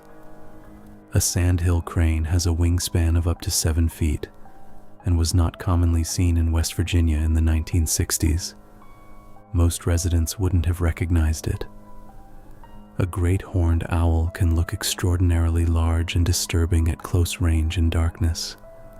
The glowing red eyes were almost certainly eyeshine, the reflective tapetum in bird eyes that makes them glow when hit with a light source. This explanation covers the majority of the reported sightings. What it doesn't cover is the consistency across 100 independent reports over 13 months. It doesn't cover the Men in Black encounters that multiple witnesses reported. It doesn't cover the specific timing, the sightings ending on the night 46 people died in the Ohio River. Whether that timing is meaningful coincidence or meaningless coincidence, I genuinely don't know. But the history is the history, and it's strange enough to deserve full attention. Cherokee legends and spirits. The Appalachian Mountains were home to the Cherokee people for thousands of years before European contact. The Cherokee built one of the most sophisticated civilizations in North America in these mountains, a civilization with its own written language, developed in the 1820s by a man named Sequoyah, its own constitution, its own legal system, its own newspaper. They were, by any measure, a highly developed society, and they had lived in these mountains long enough to have developed a complex and deeply considered spiritual relationship with the landscape. And some of their spiritual tradition is genuinely terrifying. The Raven Mocker was, by most accounts from Cherokee tradition, the most feared supernatural being in the Cherokee world. Its name in Cherokee is Kalanu Akieliski. The name refers to its sound, the cry of a raven, a tearing, harsh sound heard at night. The Raven Mocker was human in appearance during daylight. It lived among people, indistinguishable. But at night, it transformed and flew through the darkness toward the homes of people who were sick or dying. It was invisible to ordinary people. You could not see it coming, but you could sometimes hear it. That raven cry in the dark outside the house, or a roaring sound, or a sound like rushing wind, even when the air was still. When it reached a dying person, it would enter the dwelling and feed. What it consumed was not flesh, but time, the remaining lifespan of the dying person, the days or years they would have lived if they had recovered.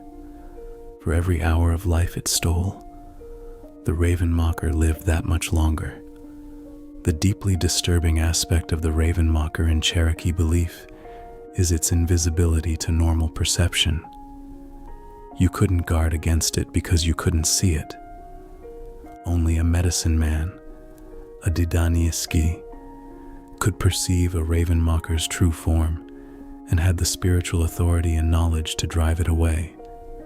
This is the functional reason, in traditional Cherokee society, why medicine men sat vigil with the sick and dying, not just to provide medicine and comfort, but to protect the patient from the Raven Mocker that might be circling. The medicine man was, in a very real sense, a bodyguard for the dying. When the Raven Mocker had fed, the person died sooner than they would have. And sometimes the Raven Mocker left the body and took the heart to eat elsewhere, leaving the body apparently intact externally, but with the heart gone when the body was prepared for burial. This was how you knew a Raven Mocker had been present. The other being from Cherokee tradition that I think deserves extended attention is Spearfinger, Utlunta. The name means she had it sharp, and it refers to her right forefinger, which was made of stone, specifically obsidian, the sharpest-edged natural material known, and with which she could pierce flesh so smoothly that the wound was invisible. Spearfinger was not primarily a terrifying-looking monster. That's what makes her so dangerous in the stories. Her primary weapon was her ability to change her appearance, to take the form of anyone familiar, any known face, any trusted person. An old woman sitting beside the trail, a familiar relative, a neighbor. She could be anyone. She would appear to people traveling through the woods, especially children, in a form they had no reason to fear. She would walk with them, talk with them, offer to stop and rest, offer to look at their hair or fix their clothing. And when they were close enough, relaxed enough, trusting enough, she would drive her obsidian finger into them, usually through the side, into the liver, so smoothly that the person felt almost nothing and saw no wound. They would go home apparently fine. They would feel a little tired, and then they would die, and nobody would know why. In the stories, Spearfinger was eventually killed, but only after an extended organized effort by an entire community of warriors. Every conventional weapon failed because her body was protected by a stone-like covering. A small bird, a titmouse in some versions, revealed her true weak point by flying to her hand and landing there. The warriors understood, struck her hand, and killed her there. I think there's something worth sitting with in the specific danger Spearfinger represents. She's not a monster you can see coming. She's not a monster you can recognize. She is the specific danger of a familiar face in a place where you're alone and vulnerable. The danger of trust in the wrong person. The stories of Spearfinger encoded a real and practical warning about the vulnerability of children in the forest, about the danger of strangers presenting themselves as safe. The Nunahai were something else entirely. Not a threat exactly, but a presence that demanded respect. They were immortal spirit people who lived within the mountains themselves, inside specific peaks and ridges that the Cherokee considered sacred. The word means the people who live anywhere. They were not bound to a fixed location as spirits go, but their primary dwelling places were within particular mountains in the southern Appalachians. They were sometimes helpful to Cherokee people in times of extreme danger. Stories tell of Nunahai appearing to help warriors in impossible battles, or to guide lost people home. But encountering them without invitation was understood as potentially dangerous, and entering their mountain homes carelessly could lead to the person being kept there, unable to return.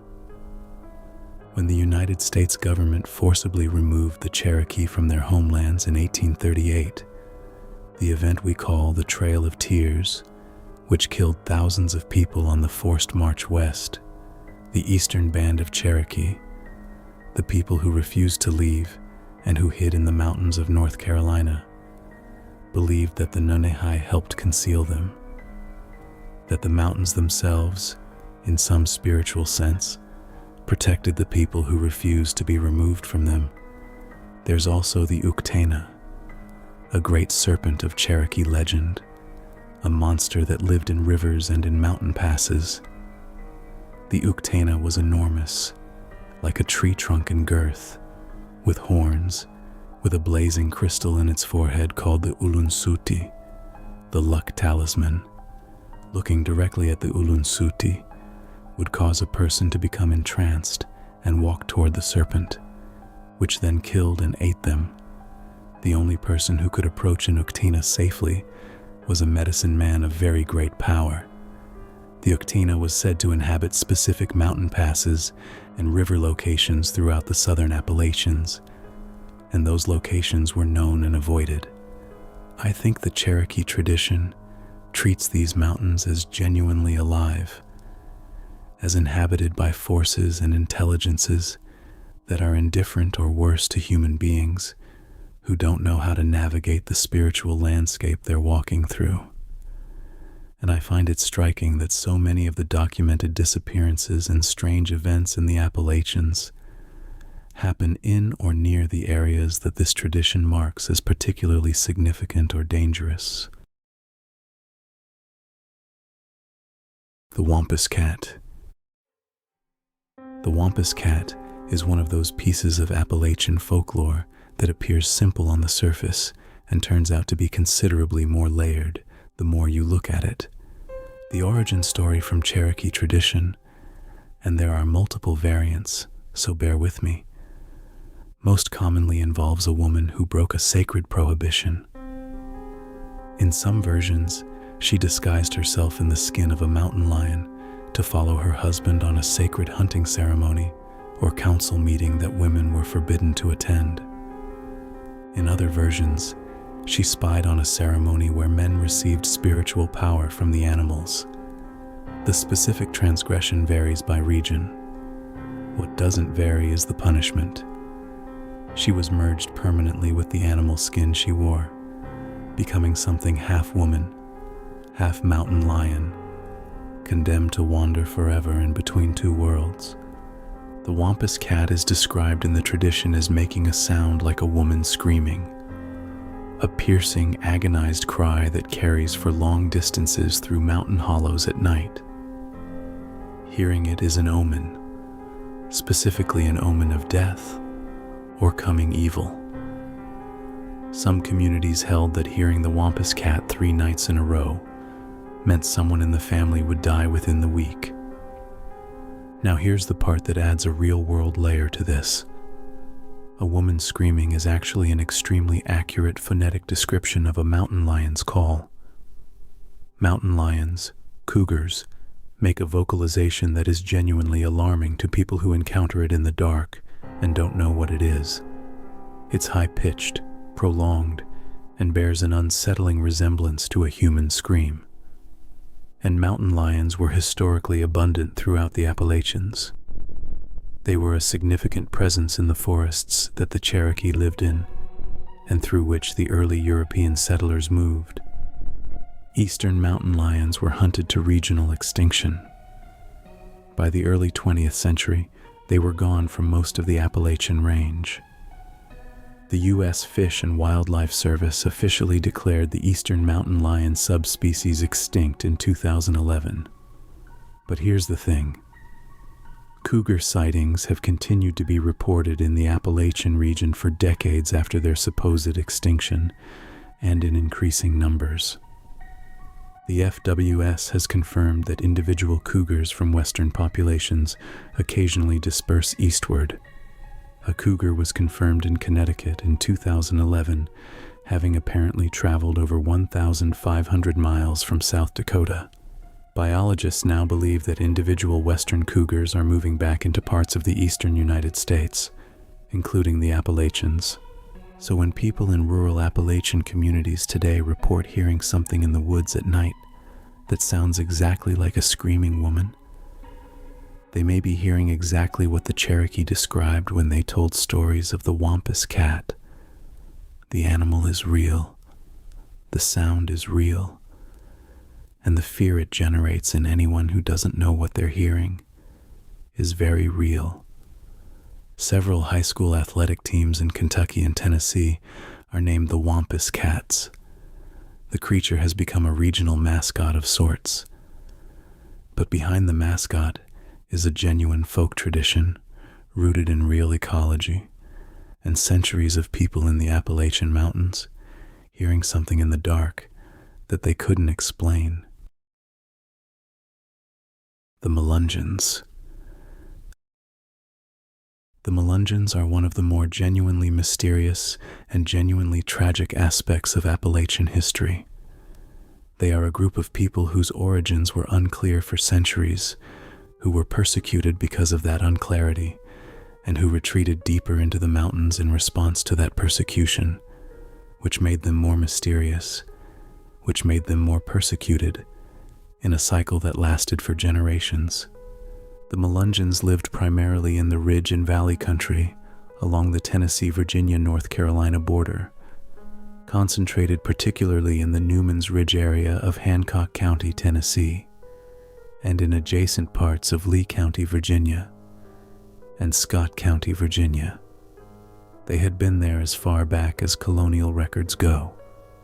When European settlers moved into those mountains in the late 1700s and early 1800s, the Melungeons were already there.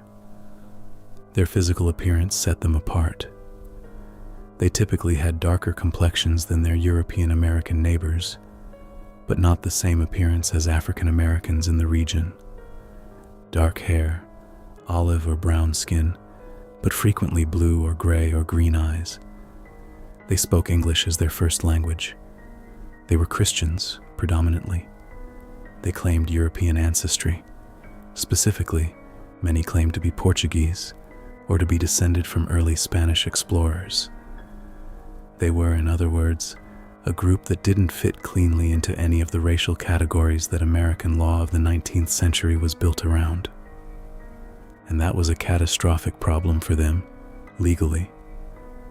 In multiple states in the antebellum South, any person of demonstrable non-European ancestry was classified as a free person of color. Free persons of color could not vote, could not own firearms, could not testify in court against a white person, could not marry a white person.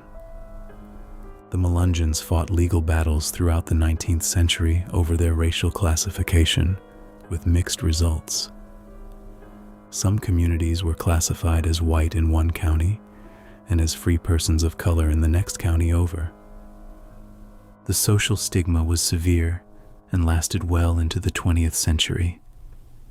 Being called Melungeon in many parts of Appalachia was an insult, an accusation of mixed ancestry, of hidden heritage, of being something other than what you claimed to be.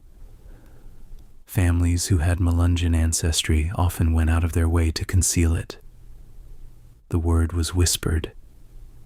It could cost a person their standing in the community. The theories about their origin were extensive and largely speculative. Portuguese sailors who had arrived before Columbus and integrated with Native American populations. Survivors of the lost colony of Roanoke, the English settlement that disappeared in 1590, who had assimilated with local tribes. Turkish or Moorish sailors who had somehow arrived in the Americas. Remnants of a pre-Columbian European or Middle Eastern presence in North America. Welsh Indians, from a legend about a medieval Welsh prince who had sailed to America centuries before Columbus.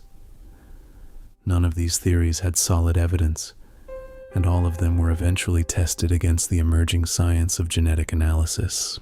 In 2012, a comprehensive DNA study of self-identified Melungeon families was published. The results were both clarifying and in their own way poignant. The core Melungeon ancestry was found to be predominantly sub-Saharan African and European, with a smaller Native American component in some family lines.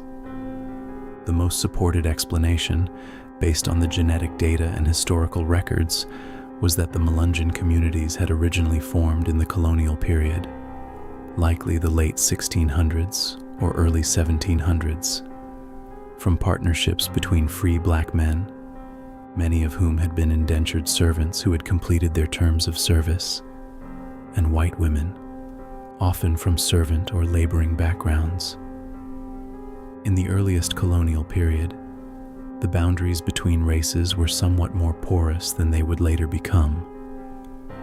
Interracial partnerships were not unheard of, and some resulted in families and communities. As the 18th century progressed and racial boundaries hardened into the legal and social architecture of the antebellum South, The descendants of these mixed-race colonial families found themselves in an impossible position. They were legally vulnerable. They faced increasing hostility. And they did what people throughout history have done in that situation. They moved. They went to the edges of the settled world, up into the mountain ridges where land was cheap and oversight was minimal, and nobody was looking too closely at who you were or where you came from.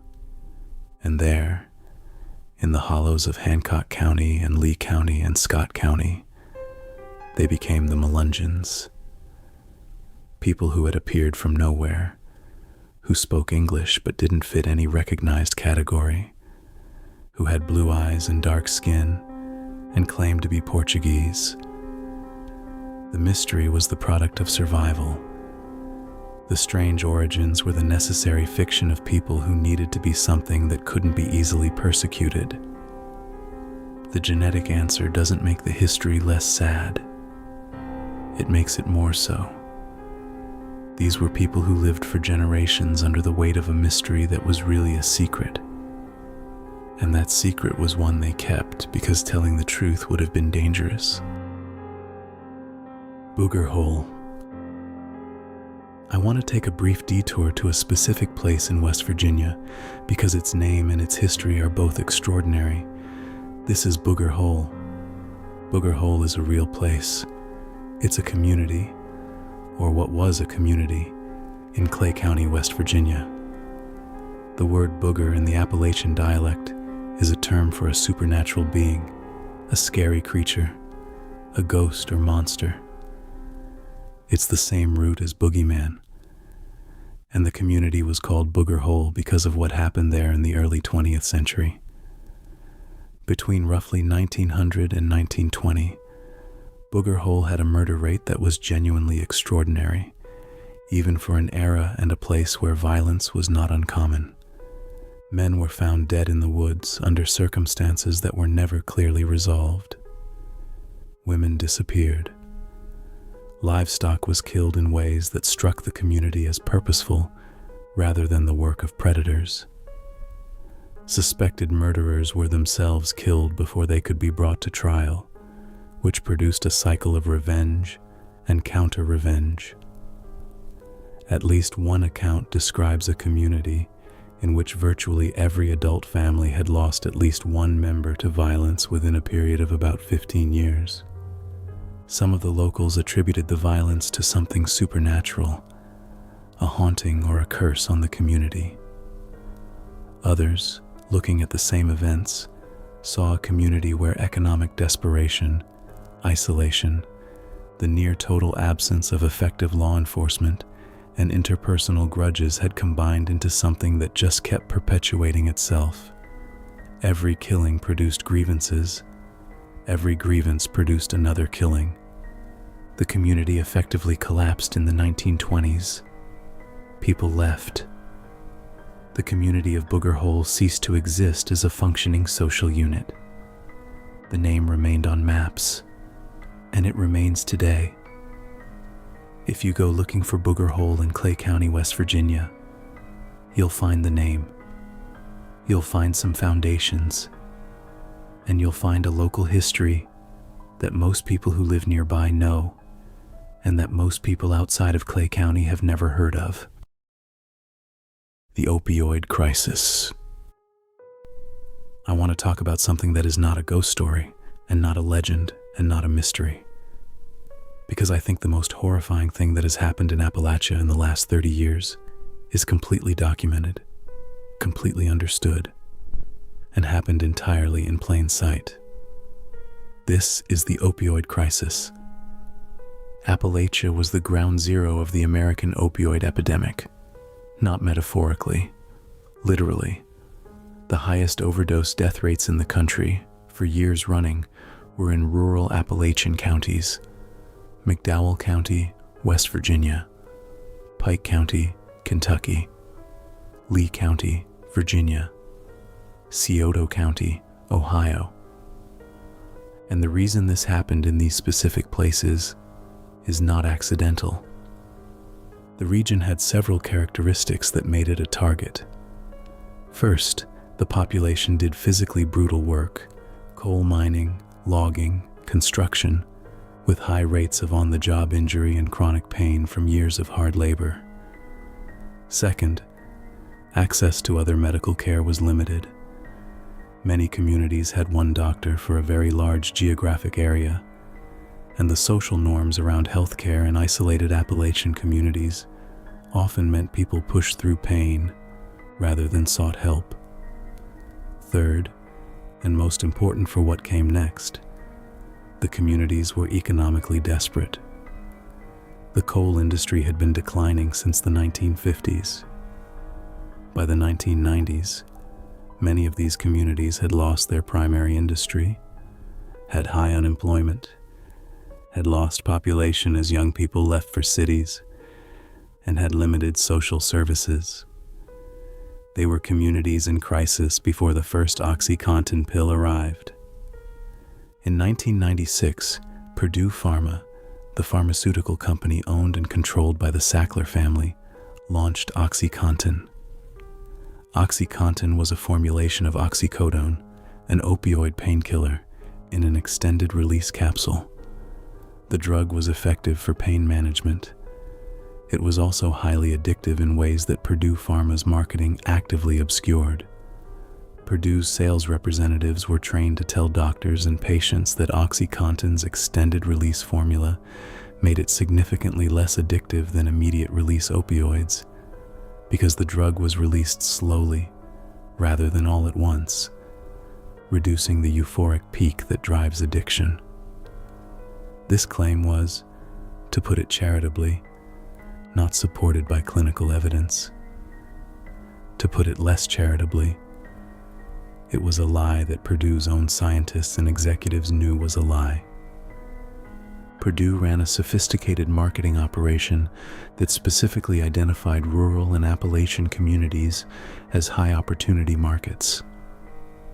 Communities with high rates of physical labor, high rates of injury, limited access to alternative care, and a culture that valued self-reliance and hard work. They paid doctors to attend conferences where they were told how to prescribe OxyContin. They sent sales representatives to visit doctors in the region with remarkable persistence, and they manufactured an enormous supply of the drug.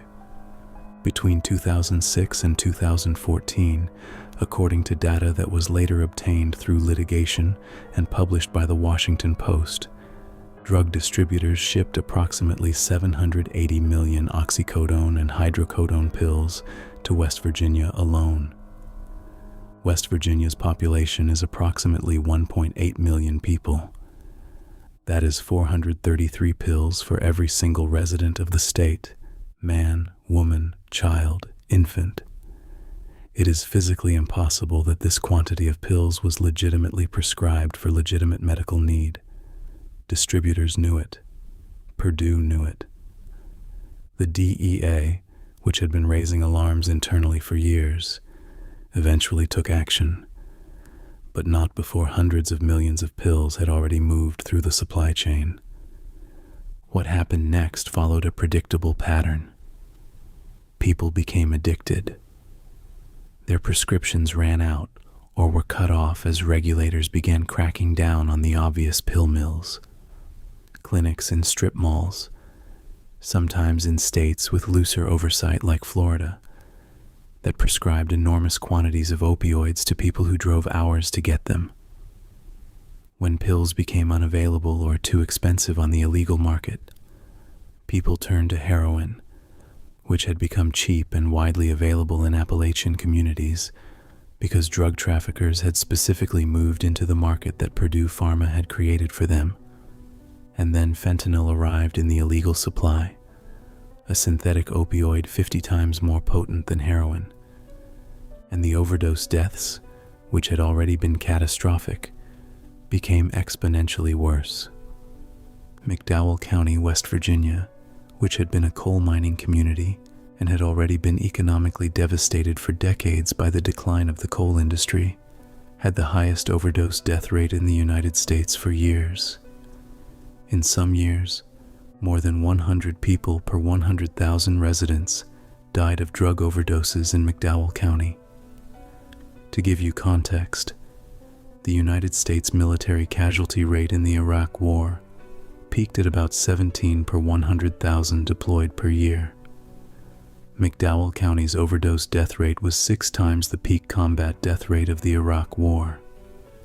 Purdue Pharma eventually pleaded guilty to federal criminal charges, twice in 2007 and in 2020, and was dissolved.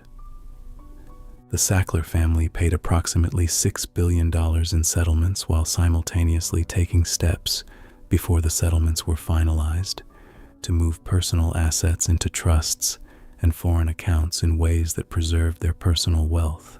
No member of the Sackler family has served a day in prison. The communities of Appalachia that were devastated have not recovered. The physical addiction has been somewhat addressed by medication-assisted treatment programs in many areas, though these are chronically underfunded. The social destruction, the families broken, the children orphaned, the community institutions hollowed out, persists.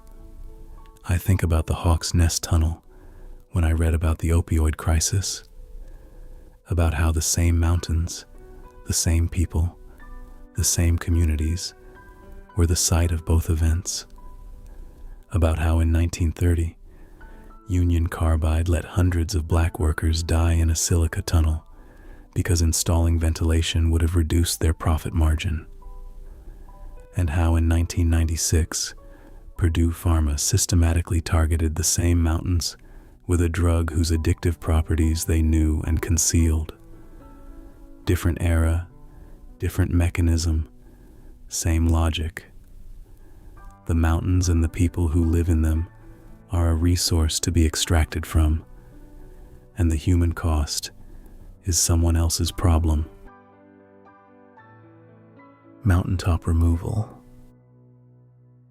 And while we're talking about what has been done to these mountains and to the people in them, I want to close with something that is happening right now, in daylight, completely legal, and that is in some ways the most permanent horror on this entire list: mountaintop removal coal mining.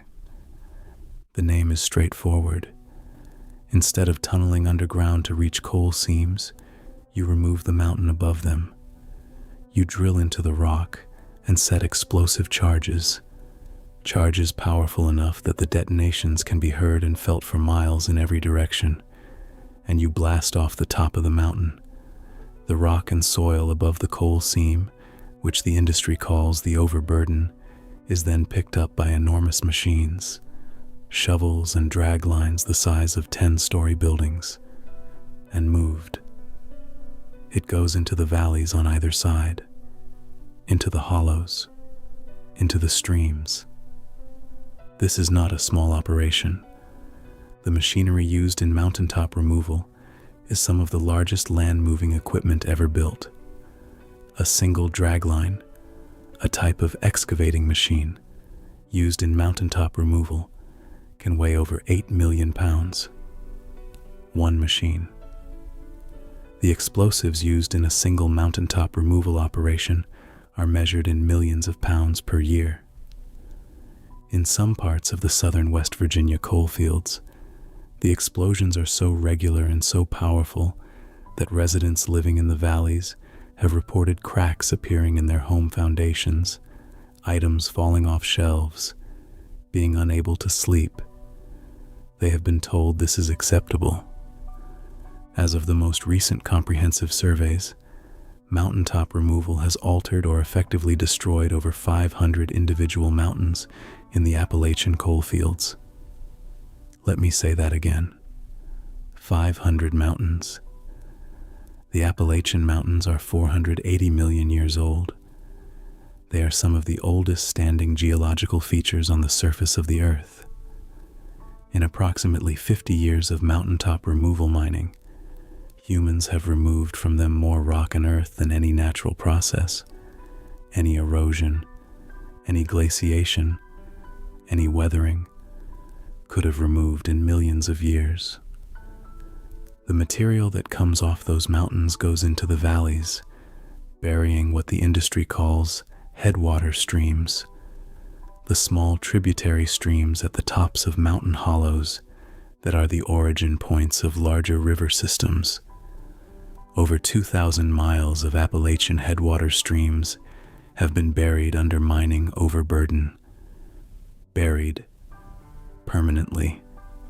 The streams are gone.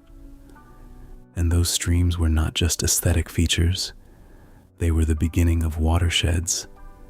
Their elimination has changed the hydrology of entire river systems in the region. The chemical runoff from the mining waste, selenium, arsenic, sulfate, and a cocktail of other compounds, leaches into the groundwater and into the streams that remain. Multiple peer-reviewed studies have found elevated rates of cancer, kidney disease, and birth defects in communities downstream from mountaintop removal operations. The researchers who published these studies have been subject to sustained challenges from the coal industry, which has funded counter-research and political pressure campaigns to discredit the findings. There's something I find genuinely difficult to put into words about the permanence of this. The Bell Witch haunted a farm in Robertson County, Tennessee, and then stopped. The Mothman was seen over Point Pleasant for 13 months, and then wasn't. But a mountain that has been removed is gone. The ridgeline that was there for 480 million years, that the Cherokee named and mapped in their spiritual tradition, that the first European settlers named after what they saw and experienced there, that provided habitat for thousands of species and watershed for the communities below it. That is simply gone. Not damaged. Gone. And it will never come back. Some of the mountains that have been removed in the Appalachian coalfields are mountains that appear in the Cherokee spiritual tradition as homes of the Nunehi, the immortal people within the mountains. They appear in the place names of the region, names that encoded what the Cherokee understood about those specific places. Those mountains no longer have tops. What was in them, if anything was in them, has nowhere to be now. The Appalachian Mountains have been here for nearly 500 million years. They were ancient when the first human beings crossed into North America over the Bering Land Bridge. They were standing when the Cherokee built their civilization in the valleys between these ridges, gave names to every hollow and peak and creek, and developed a way of understanding this landscape as inhabited, alive, and responsive. They were standing when European settlers arrived and named them again, and when the coal companies came, and when the pharmaceutical companies came. They are still standing now, though in some places they are standing shorter than they used to be.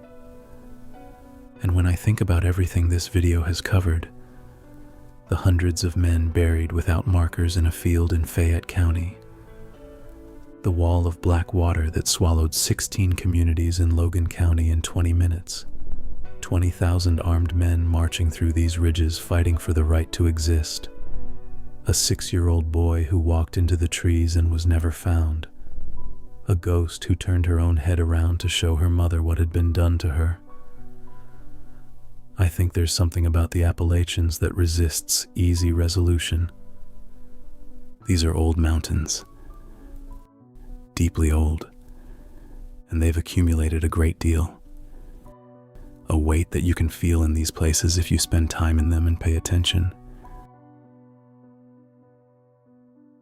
Like and subscribe if you want more videos like this. I'll see you in the next one.